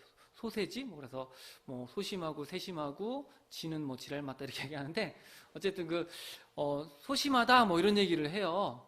그리고 뭐 B형들은 뭐 어떻고 C형은 어떻고 막 이렇게 얘기를 하는데 이제 그거를 들어보면은 마치 A형으로서 난 정말 소심한 것 같아 이렇게 생각이 듭니다. 이제 그런 것들은 이제 그런 것들이죠. 어렸을 때부터 넌 A형은 소심한 사람이야 뭐 이런 얘기를 계속 듣다 보니까 나의 여러 가지 성격적인 특성들이 있음에도 불구하고 그 소심한 것이 더 A형의 성격이라는 것에 좀 강화가 되는 거예요. 그래서 A형은 여러 가지 중에 더 소심한 것만 더 보는 거죠. 그래서 그런 식으로 이제 표현하는데 어쨌든 혈액형 성격 같은 것들 이런 것들은 별로 이제 검증되지 못한 뭐 이런 것들입니다. 실제로 이제 검증된 성격 검사로는 뭐 MBTI라든지 뭐 애니어그램이라든지 뭐 이런 도구들이 있어요. 실제로 연구를 통해서 어떤 검사를 하는 방식. 그래서 여러분들한테 검증된 그런 검사 중에 하나인 이 한국형 아유르베다라고 하는 것들을 한번 제가 그 성격을 한번 소개를 해 드려보도록 하겠습니다. 그래서 여러분들이 제 강의를 한번 들으면서 내가 어떤 성격일지를 한번 나름대로 생각해 보시면 좋을 것 같아요. 이제 원래 이게 비대면이 아니고 실질적으로 만나서 강의를 하고 교육을 하면 실제 검사지를 드리고 한번 검사해보고 이렇게 하면 가장 좋거든요. 근데 그것은 이제 여건상으로 되지 않아서 일단 여러분들 한번 들어보고 내 성격이 어떤가 이런 것들 한번 판단해 보시면 되겠습니다. 그리고 온라인 검사도 있으니까요. 그런 것들을 활용하는 방법도 있습니다. 그래서 이제부터 나를 이해하는 어떤 도구로서의 이 한국형 아유르베다 심리 유형이라고 하는 것을 설명드리도록 하겠습니다. 아유르베다 그러면 되게 좀 생소하기도 하고 용어가 좀 어렵죠. 그래서 기본적인 베이스는 이제 인도에서 이제 온 겁니다. 그래서 우리가 한의학 하면은 어떤 체질에 대한 어떤 체질별 성격 뭐 이런 것들도 얘기하고 여러 가지 하는데 이 아유르베다라고 하는 것도 인도의 의학입니다. 그래서 의학이고 의학 속에서 5,000년 동안 이렇게 축적된 데이터베이스를 보니까 그 체질적인 면뿐만 아니라 그걸 성격적으로도 어떤 설명을 할 수 있더라는 거죠. 그래서 그 중에서 이제 특별히 이제 심리 쪽에 관련된 것들을 어떤 연구한 게 이제 심리 유형입니다. 그래서 한국형 아유르베다 심리 유형에 대한 설명을 드리고 그럼 여러분들이 한번 유추를 한번 해보시면 좋겠습니다. 네, 이 한국형 아유르베다는 이제 뭐 다양한 분야에서 활용이 되고 있어요. 그래서 국내에 보시면은 뭐 이렇게 뭐 이론적인 연구도 있고 그리고 효과 및 활용에 대한 것들로 해서 이제 특히 이 미용 분야에서 아유르베다를 많이 활용하고 있습니다. 그래서 LG 생활건강이나 이런 데 보시면은 아유르베다 샴푸 뭐 이런 얘기들을 해요. 그게 바로 이 아유르베다 의학의 기반을 두고 있는 겁니다. 그리고 어떤 연구에 따르면은 이 우울이라든지 무기력감, 뭐 중독 이런 것들에도 이제 그 아유르베다 어떤 기법들 이런 것들이 효과가 있다라고 얘기를 합니다. 특히 요즘같이 이 코로나로 인해서 좀 건강을 많이 신경 써야 될 때 이런 어떤 관련된 뭐 체질이나 대체의학 이런 것들이 되게 좀 의미가 있겠죠. 그래서 이런 것들이 이제 활용된다라는 것만 여러분들이 그냥 알아만 두시면 되겠고요. 다양한 방면으로 사용되고 있구나. 이 정도만 알고 계시면 되겠습니다. 그래서 이 한국형 아유르베다는 기본적으로 이 프로세스가 첫 번째 자기 탐색을 통해서 자기 치유, 자기 행복이라고 하는 부분에 초점을 두고 있습니다. 그래서 이 자기 탐색에 좀 더 초점을 두고 있어요. 그래서 나를 아유르베다에서 이야기하는 성격 유형은 어떤 것들인지, 그래서 나를 이해함으로써 수용할 수 있도록 해주고, 그리고 다른 사람들과의 관계를 긍정적으로 만드는데 어떻게 보면 기반이 될 수 있다는 거죠. 제가 오랫동안 이런 부분에서 강의를 해보면요, 처음에 이제 심리라든지 성격을 이해하려고 하는 동기들이 여러 가지 동기가 있는데, 그 중에 하나가 나를 이해하기 위한 동기입니다. 내가 정말 어떤 사람인지 궁금하다. 그래서 그것을 알아보기 위해서 나를 찾기 위한 어떤 방식으로서 이 성격 유형을 사용되기도 하고, 또 다른 동기는 제가 농담 삼아 얘기하는데 그 인간을 알아보기 위해서 하는 겁니다. 그 인간. 우리가 그 인간 하면 어떤 사람이에요? 예, 긍정적이지 않죠. 그래서 그 사람이 누구인지, 대체 나를 힘들게 하는데 그 사람이 대체 어떤 사람인지 궁금해. 이래서 이제 성격 검사를 하기도 합니다. 그래서 그 사람들에게 성격 검사를 해주기 위해서. 근데 이 검사를 하다 보면 그 인간이었던 사람이 그 사람으로 막 바뀌기도 해요. 그래서 원래 그 상대방은 변하지 않는데 내가 마음이 편해지고 바뀌니까 관계도 좋아지더라는 거죠. 그리고 다른 사람에게 어떤 활용하기 위한 방식도 있는데, 제일 중요한 거는 자기 자신을 이해하는 겁니다. 나를 이해함으로써 결과적으로 다른 사람이 어떤 방식으로 생각하는지, 그리고 어떻게 어떤 행동을 하고 있는지, 이런 것들을 이해할 수 있게 된다라고 하는 것입니다. 그래서 이 아유르베다라고 하는 용어의 어떤 기원은, 아유는 생명을 의미하고 이 베다는 지혜를 의미하고 있습니다. 그래서 이 아유르베다에서 얘기하는 거는 세 가지 균형, 신체적, 정신적, 심리적 균형의 이 세 가지 차원에 대해서 이제 설명을 하고 있습니다. 그래서 그런 맥락으로 이해를 해주시면 되겠고요. 그래서 인도의 어떤 의학의 기반을 두고 있다라는 것 정도 아시면 되겠습니다. 그래서 이 아유르베다는 사람을 이 5가지 어떤 공간이라든지 바람, 물, 땅을 어떤 사람의 어떤 몸에 적용을 했습니다. 의학적으로. 그래서 5,000년 동안 좀 체계화됐고요. 그리고 인도의 어떤 그런 데 기반하고 있으니까 용어가 좀 약간 생소할 수도 있어요. 그래서 바타, 피타, 카파라고 하는 3가지 도샤를 설명하고 있고, 그래서 결과적으로 인간의 어떤 체질적인 것들을 설명하고 있어요. 의학을 약간 잠깐 언급을 하면 사람 몸에는 공간이라고 하는 게 있다라는 거예요. 그래서 공간은 비어있는 것을 의미하죠. 사람의 모든 공간, 어떤 비어있는 요소를 얘기하는 거고, 두 번째 이제 바람이라고 하는 거는 움직임입니다. 그래서 뭐 혈액이 흐른다든지 이런 것들을 얘기하는 거예요. 그리고 이 불이라고 하는 거는 어떤 환원시키는 거예요. 어떤 소화작용이라든지 뭐 이런 것들을 의미하고, 이 물이라고 하는 건 어떤 몸속에 있는 어떤 체액이나 이런 것들을 얘기하는 겁니다. 그리고 땅은 단단한 골격이나 이런 것들. 그래서 거기서 이제 뭐 여러 가지 어려운 용어를 사용하는데, 또 중요한 거는 사람에게는 그런 여러 가지 특성들이 있고, 그 특성들에서 뭔가 과도하거나 넘치거나 혹은 부족하면 문제가 된다라는 개념을 가지고 어떤 그 접근을 통해서 사람들을 어떤 치유해주고 하는 게 이제 아유르베다 의학이거든요. 근데 그런 의학이 아니라 여기서는 이제 여러분들의 성격에 대해서 말씀을 이제 드리도록 합니다. 그래서 아유르베다를 검사하는 도구로는 이렇게 한국형 아유르베다 심리유형 검사 도구가 있어요. 그래서 윤천성 교수님이 이제 제작을 했고, 이 검사 도구, 검사지와 프로파일, 응답지 이렇게 구성이 되어 있습니다. 자, 그리고 여러분들이 혹시라도 이 교육이 끝나고 나서 이제 한번 해보고 싶다 그러면 이 네이버라든지 다음에서 한국형 아유르베다 심리유형 검사라고 검색을 해보시거나 kayurveda.co.kr 가셔서 온라인 검사도 가능하세요. 그래서 그거는 여러분들이 참고로만 알아두시면 되겠습니다. 자, 이제 성격적인 면을 이제 본격적으로 한번 다뤄보도록 하겠습니다. 그래서 이 아유르베다에서, 한국형 아유르베다에서 이야기하는 성격의 가장 기본이 됩니다. 그래서 기본이 되는 것들을 이제 5원소라고 얘기를 하거든요. 그래서 5가지 원소, 아까 공간과 바람, 불, 물, 땅이라고 하는 5가지 원소인데요. 이것에 대해서 막 여러분들이 외운다거나 이런 생각보다는 한번 그걸 한번 느껴보시면 되겠어요. 자, 첫 번째 공간이라고 하는 개념으로서는 이 비어있는 것들을 의미합니다. 그래서 우리가 여러분들 한번 동굴을 한번 떠올려 보시면 돼요. 동굴에서는 여러분들 어떤 느낌이 들까요? 한번 잠깐 동굴을 한번 연상시켜 보시면 비어있고 소리가 울림이고 그리고 가능성들을 의미하죠. 그래서 어떤 성격들은 이렇게 어떤 가능성이라든지 확장성 뭐 그것과 관련된 성격이 있다라는 거예요. 그래서 그게 이제 공간의 요소에 해당이 되는 거고, 두 번째 이제 공간 속에서 어떻게 보면 이제 바람이 흘러가겠죠. 움직임이 있는 거예요. 움직임이 있으면 이제 이 두 번째 요소가 바로 바람의 요소인데, 어떤 성격들은 이 바람의 요소가 더 다른 요소보다 드러나는 사람들이 있다라는 거예요. 바람이라고 하는 건 움직임입니다. 그래서 그 사람들은 이제 호기심도 많고 움직여야 되고 멈춰 있는 걸 싫어하고 뭐 이런 것들이 이제 이 바람에서 의미하는 바입니다.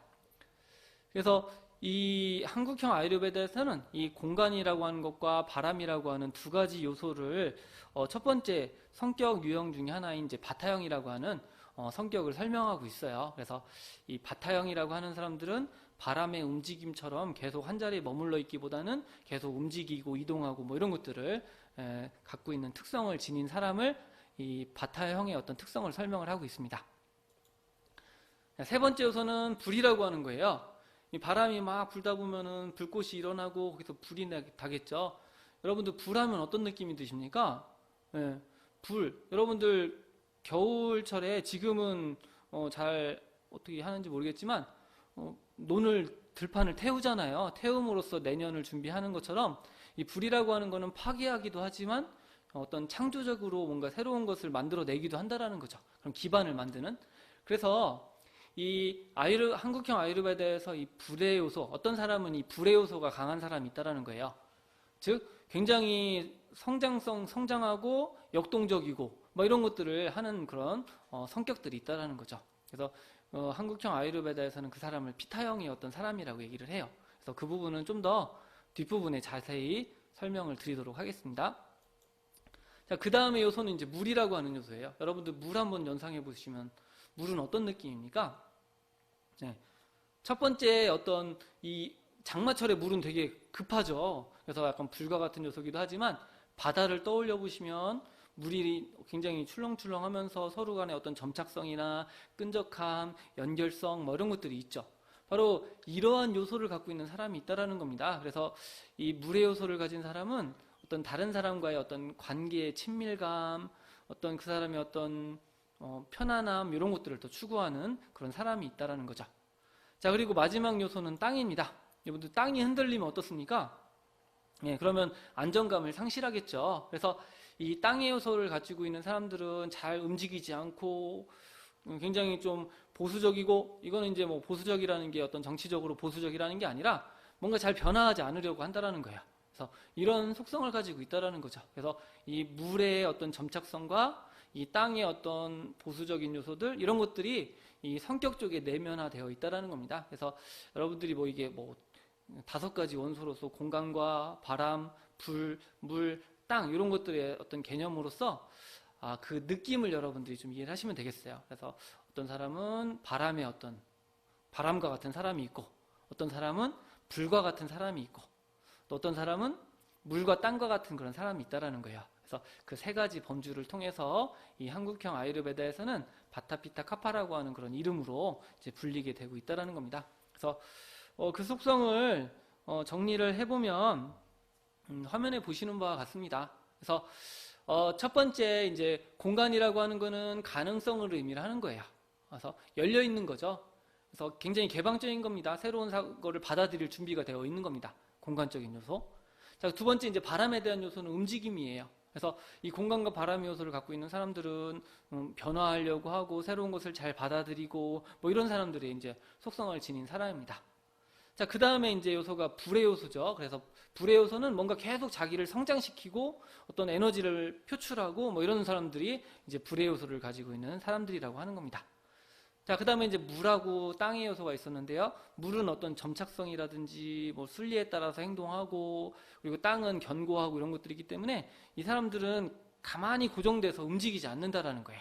그래서 이 한국형 아유르베다는 이 5가지 원소가 되게 좀 중요한 개념이고, 이 5가지 원소의 어떤 특성을 가지고 여러분들 자신을 한번 떠올려 보세요. 나는 공간의 어떤 요소, 즉 새로운 것을 잘 받아들이고 호기심이 많은지, 혹은 한 자리에 가만히 있기보다는 좀 뭔가 역동적으로 움직이기를 원하고 혹은 새로운 변화를 잘 추구하고 있는 사람인지, 그리고 또는 이제 불에어서 나는 계속 뭔가 성장시켜야 되고 어떤 생산적인 일을 해야 된다라는 거죠. 뭐 이런 사람인지를 한번 여러분들이 나름대로 판단할 수가 있습니다. 자, 그 다음에 이제 물에어서 내가 좀 다른 사람과의 어떤 끈끈한 친밀감을 되게 중요하게 생각하는지, 친밀감이라고 하는 게 많은 사람들을 만나는 게 아니고요, 한 사람을 깊이 있게 사귀고 뭐 이런 것들을 의미를 해요. 그래서 친밀감이 중요하게 생각하는지, 땅의 요소로서 내가 잘 변화하지 않으려고 하고 안정감을 되게 중요하게 생각하는지, 이런 것들에 따라서 여러분들의 어떤 나름대로 성격을 또 유추해 볼 수 있다는 거죠.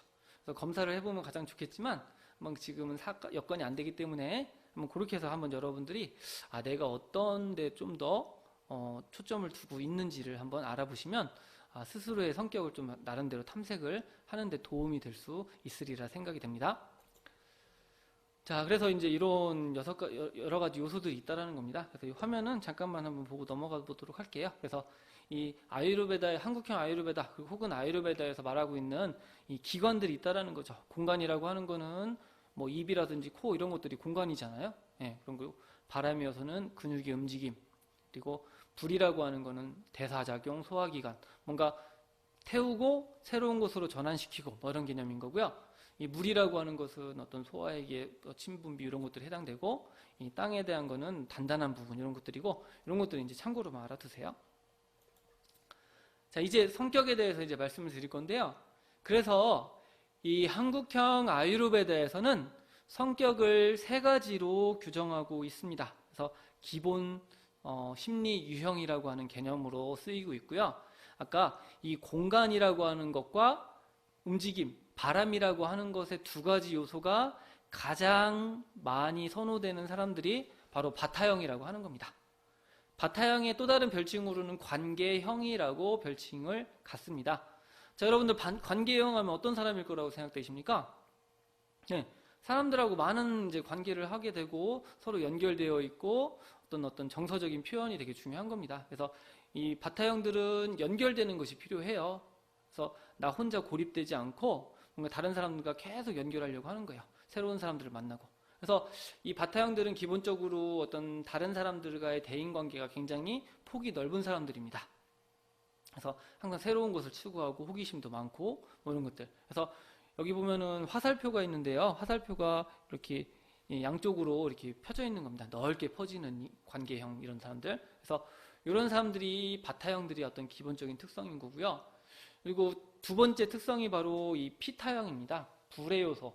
아까 불의 어떤 폭발성. 그래서 불이라고 하는 것의 어떤 기본 기전은 확장이라고 하는 겁니다. 근원은 확장이라고 하는 근원을 가지고 있고, 이 피타형들은 끊임없이 역동적으로 움직이는 겁니다. 그래서 이 피타형들의 어떤 별칭으로는 성장형의 별칭을 가지고 있어요. 그래서 피타형들은 마치 불처럼 자신을 계속 성장시키고 발전시키고 성장시키는 것이 굉장히 중요합니다. 그러다 보니까 어떤 목표를 세우고 추진력을 갖고 추진하고, 목표를 세우고 추진력을 갖고 추진하고, 이런 특성들을 지닌 사람들이 바로 이 어떤 피타형이 가지고 있는 기본적인 어떤 속성이라고 보시면 되겠습니다. 자, 그 다음에 이제 카파형이 있습니다. 카파형은 물과 땅과 같은 요소예요. 그래서 잘 변하려 하지 않고 안정감을 추구하고, 그래서 이 카파형들이 가지고 있는 어떤 근원은 정착입니다. 정착. 한 군데서 변하지 않고 계속 정착하려고 하고 움직이지 않으려고 하는 이런 속성을 가지고 있는 사람들. 그래서 여러분들이 한번 생각해 보세요. 그래서 이 바타형과 피타형과 카파형은 한국형 아유르베다의 기본 심리 유형에 대한 설명인 거고, 옆에 관계형이 있고 성장형이 있고 안정형이라고 하는 거는 별명입니다. 그래서 별칭으로서는 바타형들은 좀 이렇게 관계를 많이 하는, 넓게 폭넓게 하는 사람들, 그리고 피타형들은 자신의 어떤 목표를 세우고 성장하고 발전하고 이런 것들에 좀 초점을 둔 사람들, 그리고 카파형들은 이 안정감 있게 될 수 있으면 좀 움직이지 않으려고 하고 머물려고 하고 이런 사람들이라는 거죠. 그래서 이런 사람들의 어떤 특성들을 좀 더 이제 구체적으로 보게 되면은, 자, 이 바타형 화면에 보시면은 되게 좀 쾌활해 보이죠? 그래서 다른 사람들과 좀 연결되려고 합니다. 그리고 굉장히 정서적으로 에너지를 표현을 해요. 그래서 다른 사람에게 다가가고 자신을 표출하는 이런 사람들이 이 바타형이 가지고 있는 속성입니다. 그래서 활발하고 호기심이 굉장히 강한 사람들. 그래서 이 바타형들은 굉장히 적응력이 빨라요. 그리고 이해력이 대단히 빠릅니다. 상대방이 이야기하면 그 이야기를 금방 알아듣고 합니다. 근데 이제 이 이해력은 빠른데 잘 까먹어요. 기억력은 되게 불규칙한 단점을 가지고 있습니다. 인간관계가 좀 폭넓고 이런 사람들. 그래서 굉장히 적응력도 좋고 이해력도 빠르고 활력도 넘치지만 반면에 이런 약점으로 되게 좀 항상 새로운 것을 추구하고 이러다 보니까 좀 호기심이 산만하다라는 거예요. 그리고 인내심이 좀 부족할 수 있다라는 것. 그래서 이런 맥락으로 여러분들이 좀 이해를 해주시면 되겠습니다. 그래서 바타형들은 끊임없이 만약에 공간에서 바람이 흘러가는 것처럼 상대방에 대해서 관심도 많고 호기심도 많고 항상 즐겁고 쾌활하고 그 사람 옆에 있으면 왠지 기분이 좋아지고 막 이런 사람들이 이제 바타형들이 가지고 있는 기본적인 속성입니다. 그러다 보니까 이제 막 흘리고 다니기도 하겠죠. 잘 마무리 좀 짓고. 그래서 그것은 이제 바타형들이 가지고 있는 약점일 수 있어요. 그래서 여러분들이 한번 내가 과연 어떤 유형인지를 한번 제 설명을 통해서 한번 생각해 보시면 좋겠습니다. 그래서 바타형들은 이런 달과 같은 그런 느낌이에요. 그래서 하늘에 떠 있는 달이 온 대지를 이렇게 은은하게 펼치듯이 굉장히 이제 어떤 관계 속에서의 어떤 다른 사람들과 많이 연결되려고 하고 뭐 이런 속성을 지닌 사람들이 바로 이 바타가 가지고 있는 속성입니다. 그래서 그 느낌만 여러분들이 한번 좀 이해를 해주시면 되겠습니다. 그래서 좀 다른 사람에게 좀 어떤 영감을 주는 영감 리더, 뭐 리더십에서는 이렇게 얘기를 합니다. 자, 두 번째 어떤 성격은 이제 피타형입니다. 그래서 이 피타형들은 자기와 대상을 확장하려고 하는 근원을 가지고 있어요. 그래서 굉장히 역동적으로 에너지를 표출하는 그런 사람들입니다. 그래서 이 피타형들은 뭔가 굉장히 주도적으로 자기를 표현하려고 하고 자기 주장이 굉장히 강합니다. 그래서 자기가 믿는 신념이라든지 이런 그런 것들이 잘 변하지 않습니다. 그리고 말하는 것이 굉장히 언행을 분명하게 하고 상대방하고 막 논쟁하고 이런 것들을 따지기를 되게 좋아하고 이런 성격이 바로 이 피타형들이 가지고 있는 속성입니다. 그래서 여러분들이 피타형 하면은 약간 좀 불을 떠올려 보시면 됩니다. 불과 같이 좀 폭발력을 가지고 있어요. 그래서 이 피타형들은 굉장히 어떻게 보면은 강점이 상황 판단 능력이 상당히 빠릅니다. 그래 지적이고 굉장히 명민해요. 그리고 나름대로 되게 논리적으로 어떤 설명을 잘 하기도 하고 다른 사람이 막 이렇게 뭐 해라 마라 할 거 없이 본인이 알아서 주도적으로 뭔가 성과를 내고 이런 것들이죠. 성장형이라서 계속 뭔가 자기를 향상시키려고 하고 뭔가 일을 만들어내고 그리고 그것에 대한 성과를 내고 이런 사람들이 피타형들이 가지고 있는 속성입니다. 그리고 기억력이 굉장히 좋아요. 특히 이제 어떤 그런 해야 되는 일에 대해서는 명확하게 그것을 인지하고 그걸 추진해 나가는 이런 추진력을 갖고 있는 사람들, 이런 사람들이 이제 피타형들이 가지고 있는 속성입니다. 그런데 이제 이 피타형들이 굉장히 좋은 점이 있는 반면에 논리적이고 따지기를 좋아하다 보니까 지나치게 비판적이 될 수 있다라는 거예요. 그리고 상대방이 봤을 때 저 사람 왜 이렇게 화를 잘 내? 막 이렇게 이야기를 들을 수도 있고요. 상대 어떤 고집이 굉장히 세다고 할 수도 있어요. 독선적으로 보이고, 그리고 말을 할 때 이렇게 애둘러 말하는 걸 별로 좋아하지 않습니다. 단도직입적으로 얘기하고. 그러다 보니까 상대방이 의도는 그렇지 않은데 피타형들이 말하는 거에 어떤 상처를 받기도 하고 뭐 그런 속성을 가지고 있다라는 거죠. 그래서 이 바타형들하고 좀 있는 그 차이점이라고 하면 바타형들은 새로운 사람들을 만나고 관계 어떤 다른 사람하고 연결되려고 한다든지 어떤 상황에 연결되려고 한다든지 뭐 이렇게 하면서 이제 계속 뭔가 이 움직여야 되는 사람이라고 하면 이 피타형들은 어떤 목표를 세우고 그 목표를 향해서 추진해 나가는 그런 사람이라고 볼 수가 있습니다. 자, 그래서 피타는 태양과 같은 사람이에요. 아까는 달이었죠? 그래서 은은하게 비치는 달이 아니라 태양, 자기 주장을 되게 잘하는 이런 사람들이 이 피타형이 가지고 있는 기본 속성입니다.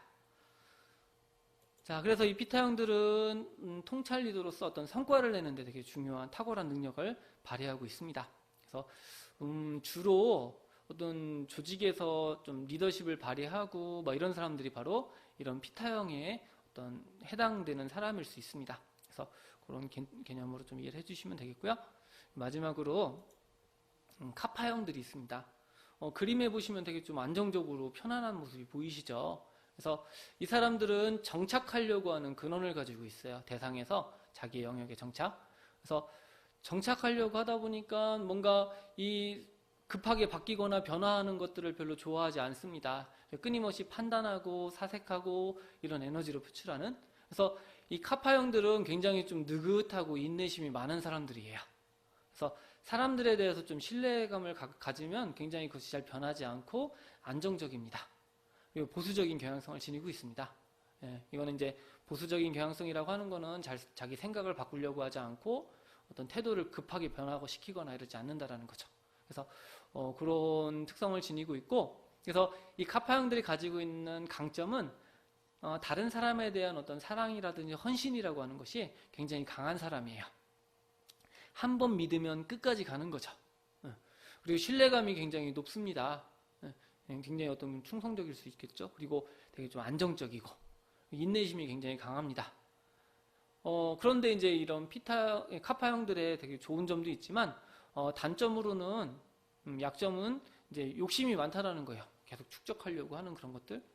그리고 이 다른 사람과의 어떤 헌신, 사랑 이런 것들은 좋은 거지만 그것이 이제 변질돼 버리면 집착적이 될 수가 있다라는 겁니다. 그리고 좀 지나치게 좀 무기력하고 이해하는데 오래 걸릴 수가 있어요. 그래서 그런 것들은 이제 카파형들이 가지고 있는 단점이지만 결과적으로 이 카파형이라고 하는 사람들은 되게 좀 안정적이고 잘 변화하려고 하지 않는 그런 속성을 지니고 있습니다. 그래서 되게 좀 이제 바타형, 피타형, 카파형 하니까 이게 좀 생소하게 느낄 수가 있는데요. 자, 여러분들 이제 바타형들을 이제 생각해 보시면은 바타형은 움직임이 많다라는 거예요. 바람의 어떤 속성처럼 변화하고 움직임이 많고 어떤 새로운 것에 대해서 호기심도 많고. 그래서 지나가다가 보면 저거 뭔가 좀 재밌을 것 같아. 그럼 거기 가서 막 이렇게 어울리고 있고 그러다가 보면 자기가 뭘 해야 되는지 까먹기도 하고 뭐 이런 것들을 막 찾는 사람들이 이제 바타형들이 가지고 있는 속성입니다. 반면에 피타형들은 목표를 세우고 목표를 하나하나 달성해 나가고 달성해 나가는 가운데서 혹시라도 내가 혹시 부족한 게 있나? 그럼 부족한 거를 좀 능력을 가지고 좀 채워서 더 추진해 나가고 뭐 이런 사람들이 이 피타형들이 가지고 있는 속성입니다. 반면에 카파형들은 잘 변하지 않아요. 그냥 그래요 머물러 있고 뭐 이런 사람들입니다. 찔러도 그냥 그랬구나 이렇게 되는. 네. 그리고 뭔가 막 얘기를 하면요. 바타형들은 이야기가 끝나기 전에 그래요? 그러면서 막 듣고선 자기 막 뛰어가서 막 뭔가를 막 해요. 근데 알고 보면 제대로 못하고 막 이런 것들을 막 하기도 하는. 반면에 카파형들은 잘 못 알아듣습니다. 얘기하면은 이게 무슨 얘기인가 이렇게 한참 듣고 있다가 그래요. 그래서 그 사람이 만약에 이 카파형들이 뭔가 행동을 취하려면 납득이 돼야 돼요. 납득이 안 된 상태에서는 행동을 취할 수가 없습니다. 반면에 바타형들은 본인이 추정하고 그냥 하는 거예요. 그래서 행동하는. 그래서 이런 기본적인 어떤 성격적인 특성들이 있다라는 거죠. 반면에 피타형들은 내가 스스로 목표를 한번 세우고 목표 세운 거에 대해서 이제 실천하고 진행해 나가고 이런 사람들이 이제 피타형들이 가지고 있는 속성입니다. 그래서 그런 특성들이고 이 카파형들은 그래서 좀 약간 별과 같은 그런 느낌입니다. 잘 변하지 않지만 여러 사람이 이제 모여서 그 위치를 고수하는 뭐 이런 특성들. 그리고 이 바타형들은 이 사람하고도 친하고 저 사람도 친하고 막 이렇게 모든 사람들하고 연결되어 있기를 바란다라면 이 피타형들은 불의 요소라고 그랬죠. 피타형들은 사람들을 만날 때 어떤 목적의식을 갖고 만날 가능성이 많습니다. 그리고 카파형들은 뭔가 안정감을 갖고 사람들을 만나기를 선호하는 그런 형태가 될 수도 있습니다. 그래서 몇 가지 이제 좀 이 세 가지 유형에 대해서 말씀을 드렸는데요. 여러분들이 성격에 대해서 이해를 하고자 할 때 내가 한번 검사를 해보시면 제일 좋지만 그냥 내가 바타형일까? 피타형일까? 카파형일까를 한번 생각해보는 것 자체만으로도 여러분들은 스스로를 변화시킬 수 있는 굉장히 좋은 방법일 수 있습니다. 그래서 그 내용을 설명을 드렸습니다. 자, 그래서 여러분들이 한번 해보시면 좋겠습니다. 내가 한번 적어보시는 거예요. 내가 바타형일까? 피타형일까? 카파형일까? 그래서 만약에 바타형이면 나의 강점이 어떤 거지? 나의 약점은 어떤 거지? 이런 것들을 한번 적어보시는 거죠. 그래서 스스로에 대해서 한번 이해하는 시간을 가져보겠습니다. 그래서 여러분들 유인물 나눠드렸을 거예요. 그래서 유인물에 보면은 이 바타형이라든지 피타형, 카파형에 대한 어떤 설명들이 잘 나와 있습니다. 그래서 그런 설명들을 한번 보시면서 내가 정말 어디에 해당되는지를 아는 것, 그리고 우리가 이 성격을 정확하게 아는 것도 중요하지만 내가 누구인가에 대해서 이렇게 고민하는 시간을 많이 갖고 그리고 자기 자신에 대해서 탐색하는 시간을 많이 가지면 가질수록 여러분들이 어떤 자신의 본질로 다가갈 수가 있고요. 어떤 삶 속에서 브레이크가 어떤 이 습관적으로 행동하는 것을 멈추고 여러분들이 정말로 내가 원하는 방향으로 나아갈 수 있도록 해주는데 어떤 브레이크로서도 작용할 수 있습니다. 그래서 그런 여러분들 스스로를 한번 이해하려고 노력을 해보시면 좋겠습니다. 네, 이 부분은 이제 간단하게만 소개만 드리고 스킵을 하도록 하겠습니다. 그래서 우리가 이제 한국형 아유르베다에서 기본 심리 유형이 3가지를 말씀을 드리는데요. 이 3가지 유형에 어떤 사람들은 바타형인데도 불구하고 또 어떤 목표를 추구하는 사람들도 있고 뭐 여러 가지 이제 다양한 속성들을 지니고 있습니다. 이거는 우리가 이제 2번째 도샤라고 하는데요. 바타형이면서도 2번째로 점수가 높은 사람이 피타형이 높은 사람일 수 있어요. 그러면 바타 피타형이라고 하는데 이런 사람들 같은 경우는 이 연결되기 위해서 이 중요한 것이 성장이라고 생각을 하는 거예요. 피타의 에너지가 필요하다라고. 그래서 그런 개념으로서 이제 맥락을 설명드린 거고, 이 부분은 여기까지 온라인으로 하기에는 너무 내용이 방대하기 때문에 이런 것들이 있다 정도만 여러분들이 이해를 해두시면 되겠습니다. 넘어가겠습니다.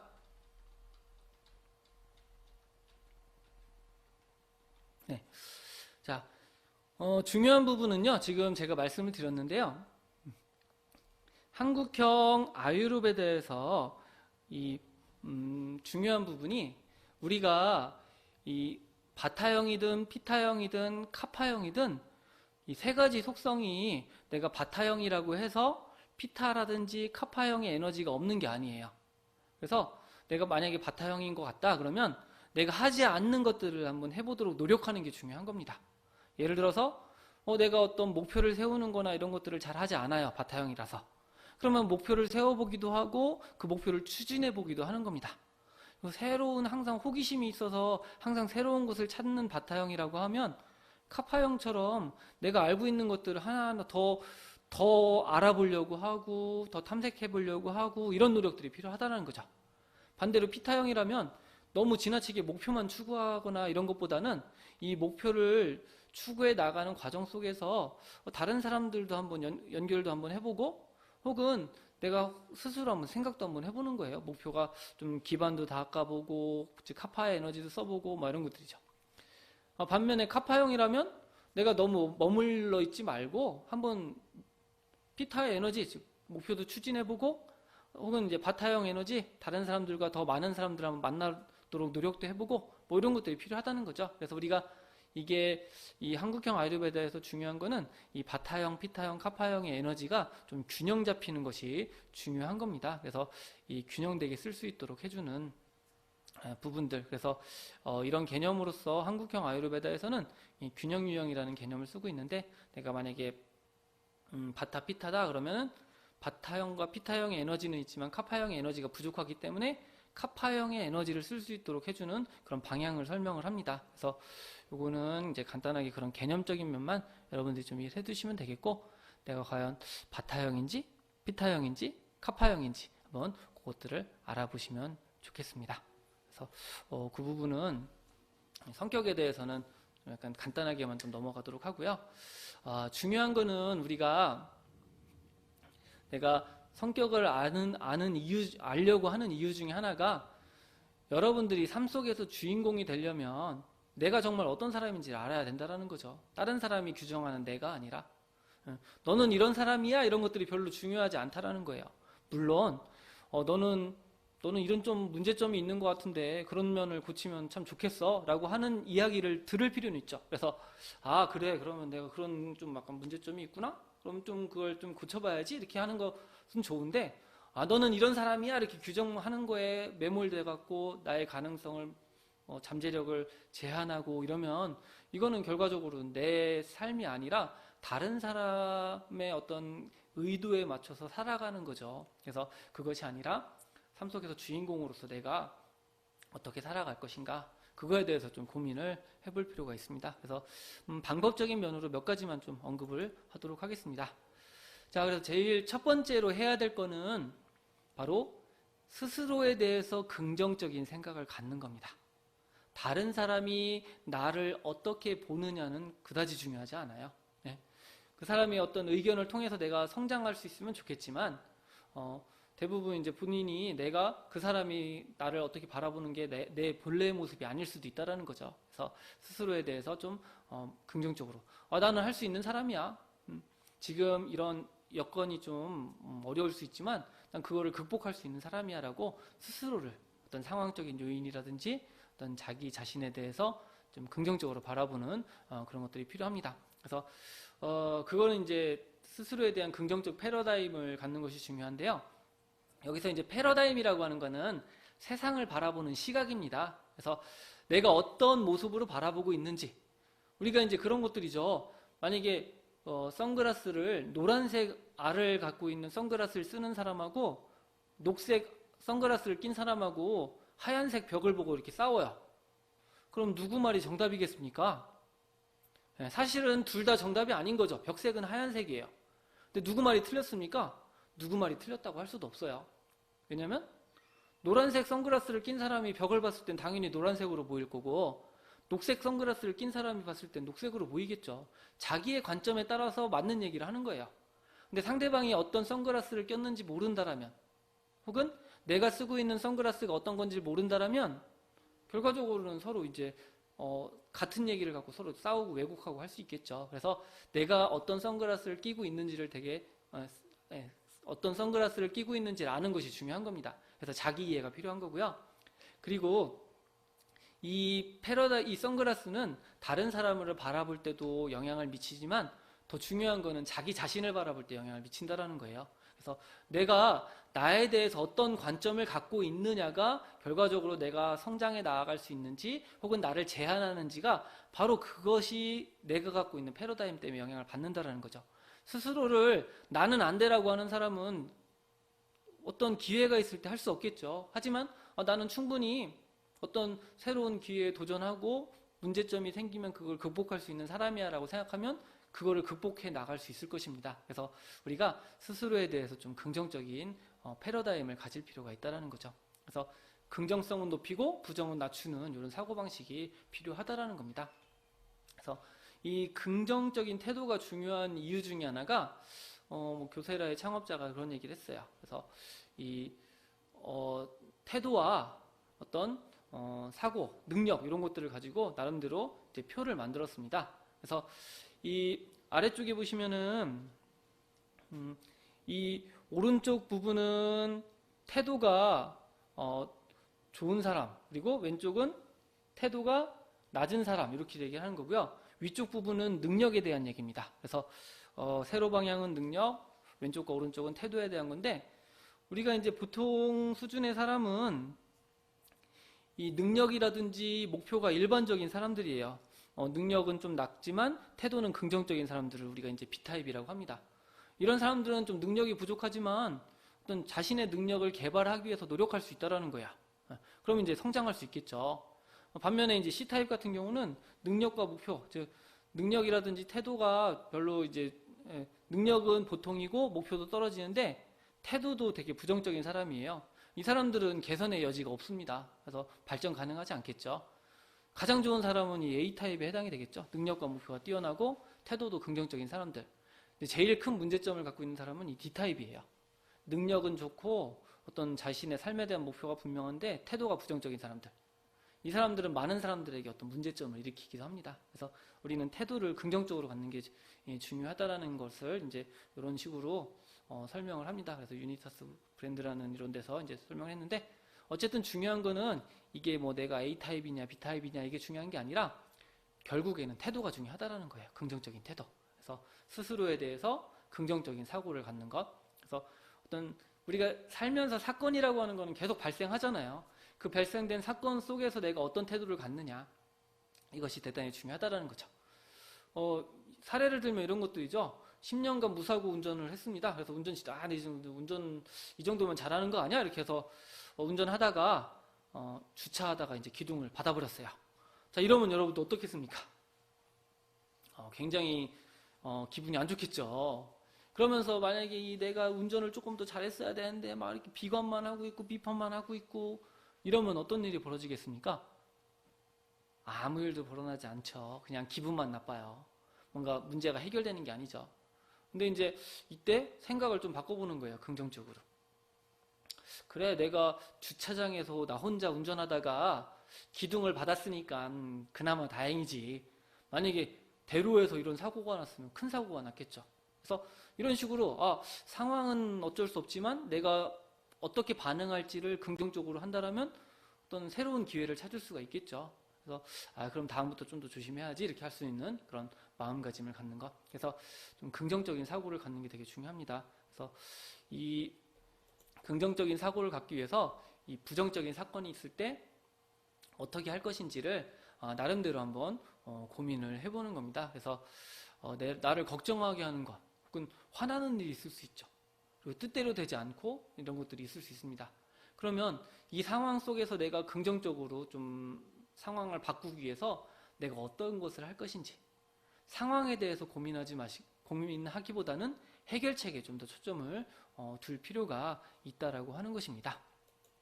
그래서 여러분들 스스로 이제 한번 나름대로 긍정문을 한번 작성해 보는 거예요. 그래서 긍정적인 태도를 유지하기 위해서 어떤 긍정문을 할 것인지, 뭐 문제가 발생했을 때 예를 들면 이제 문제를 해결할 자원이 나한테 있어라든지, 그래서 스스로에 대한 어떤 신념도 됐고 하니까 스스로를 좀 긍정하는 그런 어떤 글자라든지 이런 문장 같은 거를 작성해서 갖고 다녀보는 거죠. 그래서 문제가 생길 때마다 보는 거죠. 그래, 해결책은 나한테 있으니까 한번 찾아보자. 뭐 이런 식으로. 그래서 여러분들이 그런 이제 자기 자신에 대한 어떤 상황에 대한 태도도 긍정적인 태도를 갖는 게 중요하고요. 더 중요한 거는 여러분 자신에 대한 태도를 긍정적으로 갖는 거예요. 나는 이렇지 않은데 상대방이 왜곡해서 했다라고 하면 난 그런 사람이 아닌데 나는 충분히 뭐 다른 사람이 오해하는 것에 대해서 난 그런 사람이 아니야라고 할 수 있는 그런 마음가짐을 갖는 것. 이게 이제 첫 번째로 주도적이 사는 데 있어서 되게 좀 중요한 부분이라고 할 수가 있습니다. 그래서 앤서니 로빈슨은 이런 말을 했어요. 할 수 있다고 생각하든 할 수 없다고 생각하든 당신이 옳다라고 얘기를 했어요. 그것은 어떤 상황에 대한 것도 있지만 스스로 내가 뭐 어떤 문제를 해결할 수 있다고 생각하든 해결할 수 없다고 하든 그것이 다 옳다는 얘기예요. 그래서 여러분 자신에 대해서 내가 어떻게 어떤 사고를 하고 어떤 태도를 가질 것인가 이런 것들을 나름대로 규정할 필요가 있습니다. 그래서 주도적인 것의 첫 번째가 바로 그런 부분이라는 것. 그래서 두 번째는 이제 사건이 아니라 해결책에 좀 초점을 둘 필요가 있습니다. 우리가 매 순간 어떤 사건을 발생을 해요. 코로나도 그렇고 뭐 여러 가지도 마찬가지죠. 근데 그 사건에만 초점을 두다 보면 해결책 자체를 찾을 수가 없다라는 거죠. 그래서 우리가 하기 위해서 이제 주도하는 사람들은 교통사고가 났다. 예를 들어. 그러면 교통사고 난 거에 막 스트레스 받고 이렇게 하기보다는 그럼 이 상황을 어떻게 해결할까에 더 초점을 둔다라는 거예요.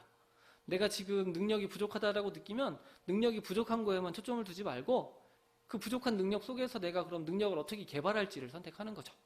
코로나 때문에 강의를 못한다면 그러면 이제 강의를 못한다라고 생각하는 것에 고민하지 말고 비대면 강의를 하잖아요. 이런 것처럼 뭔가 내가 현상에 대해서 초점을 두기보다는 그걸 어떻게 그럼 내가 기대하고 원하는 방향으로 나아갈 수 있을까에 초점을 둔다라는 거죠. 그래서 우리가 이제 어떤 상황 속에서 보시면은 이렇게 좀 우리가 신호등을 한번 떠올려 보시면 돼요. 어떤 상황이 생기고 어떤 그 상황 속에서 내가 습관적으로 행동하기보다는 잠깐 멈추는 겁니다. 어떤 결정을 내릴지를 한번 생각을 해보는 거예요. 결과에 대해서. A라는 결정을 내렸을 때와 B라는 결정을 내렸을 때 어떤 결과가 각각 일어나지? 그리고선 여러분들이 가장 원하는 것을 선택하는 겁니다. 그래서 이런 식으로 멈추고 생각하고 선택하는 여러분들이 신호등을 한번 떠올려 보시면 돼요. 자, 그래서 이거는 이제 여러분들이 많이 하는 활동 중에 하나인데요. 여러분들의 어떤 영향력을 강화하고 어떤 성장할 때 통제 가능한 것과 통제 불가능한 것을 구분하는 겁니다. 그래서 이 통제 가능한 것이 무엇이고 통제 불가능한 것이 무엇인지, 그러면서 내가 통제할 수 있는 것에 초점을 두는 게 우리가 어떤 여러분들의 영향력을 강화하고 주도적인 삶을 살 수 있도록 해주는 부분들입니다. 그래서 예를 들면 이런 것들이에요. 통제 불가능한 것들은 여러분들이 관심이 있는 거죠. 그래서 나와 사이가 나쁜 사람, 그 사람을 바꿀 수가 없잖아요. 그리고 예를 들어 뭐 직장인들 같은 경우는 더 높은 급여를 받고 싶어요. 근데 급여를 결정하는 건 내가 결정하는 게 아니죠. 그리고 경제 상황이 어렵습니다. 그럼 경제가 나아질 때까지 무작정 기다릴 수가 없겠죠. 그리고 뭐 더 좋은 자동차를 갖는 거는 이제 돈 주고 사면 되지만, 어쨌든 그런 거 더 좋은 자동차를 갖는 건 내 관심 영역입니다. 그리고 뭐 정치인들이 마음에 안 들 수도 있어요. 그것도 이제 그렇다고 지금 당장 뭘 할 수 있는 뭐 그런 것들이 아니죠. 이런 것들은 어떻게 보면 통제 불가능한 거고, 여기에 이제 매몰되면 해결책을 찾을 수가 없다는 거죠. 이것보다는 통제 가능한 것에 이제 초점을 둔다라는 거죠. 그래서 아까 마음에 안 드는 사람과 그럼 어떻게 하면 긍정적인 관계를 형성할 수 있을 것인가? 이거는 통제 가능한 거죠. 그럼 긍정적인 관계를 위한 노력하는 거는 내가 할 수 있는 겁니다. 그리고 지금 급여가 마음에 안 들어요. 그러면 급여를 뭐 더 달라고 요구한다든지 이건 가능할 수 있어요. 그리고 또는 자기의 능력을 키우는 겁니다. 더 높은 급여를 받을 수 있도록. 성장을 위한 자기 개발, 이런 것들은 통제 가능하겠죠. 그리고 경기가 어렵고 뭐 재정적으로 어렵다 그러면 그거는 이제 내가 관심 분야지만 그거를 어떻게 하면 극복할까를 선택하는 건 통제 가능한 거잖아요. 그래서 저축을 한다든지 뭐 이런 것들. 그리고 성공을 위한 노력, 뭐 이런 것들은 내가 노력하는 거, 그리고 뭐 마음에 안 드는 정치인이 있으면 선거에 적극적으로 참여하고, 이런 것들은 다 가능한 거죠. 그래서 우리가 통제 불가능한 것에 초점 두기보다는 내가 바꿀 수 있는 것, 통제 가능한 것에 초점을 두어야 된다라는 거죠. 그래서 여러분들한테 좀 자료 나온 것 중에 하나가 바로 이런 영향력의 원이라고 하는 세븐앱 같은 데서 이제 많이 활용하는 방법이기도 한데요. 한번 그려보는 겁니다. 그래서 내 삶 속에서 통제가 불가능한 게 어떤 것들이 있지? 예를 들어 친구하고 어떤 혹은 아는 사람들하고 관계가 나쁜다. 그러면 관계가 나쁜 것, 뭐 이런 것들은 이제 통제 불가능한 거잖아요. 근데 중요한 거는 그걸 가지고 그러면 내가 통제할 수 있는 일이 어떤 건지를 찾아보는 겁니다. 내가 마음대로. 그럼 관계를 위해서 내가 무엇을 할 수 있지? 이런 것들. 내가 지금 코로나 때문에 어떤 뭐 제한적이야? 그러면 코로나는 언젠간 나아지겠죠. 근데 그 상황 속에서 내가 할 수 있는 일이 무엇이지? 그래서 이런 내가 할 수 있는 일에 초점을 두는 것이 바로 여러분들의 영향력을 키우는 가장 중요한 방법입니다. 그래서 세 번째 항목 있죠. 바로 통제가 불가능한 일을 바꾸기 위해서 내가 할 수 있는 일이 무엇인가에 초점을 두는 것이 나의 영향력을 키우고 주도적으로 어떤 삶을 살 수 있도록 해주는데 가장 중요한 부분인 겁니다. 그래서 이것을 판단하기 위해서는 아까 신호등이 있었잖아요. 멈춰야 돼요. 내가 지금 하던 대로 습관적으로 행동하는 게 아니라 그럼 내가 지금 할 수 있는 게 뭐가 있지? 그걸 한번 찾아보는 거. 근데 그것을 하기 위해서도 결과적으로는 자기를 계속 이해하려고 하는 노력, 이런 것들이 필요하다라는 것입니다.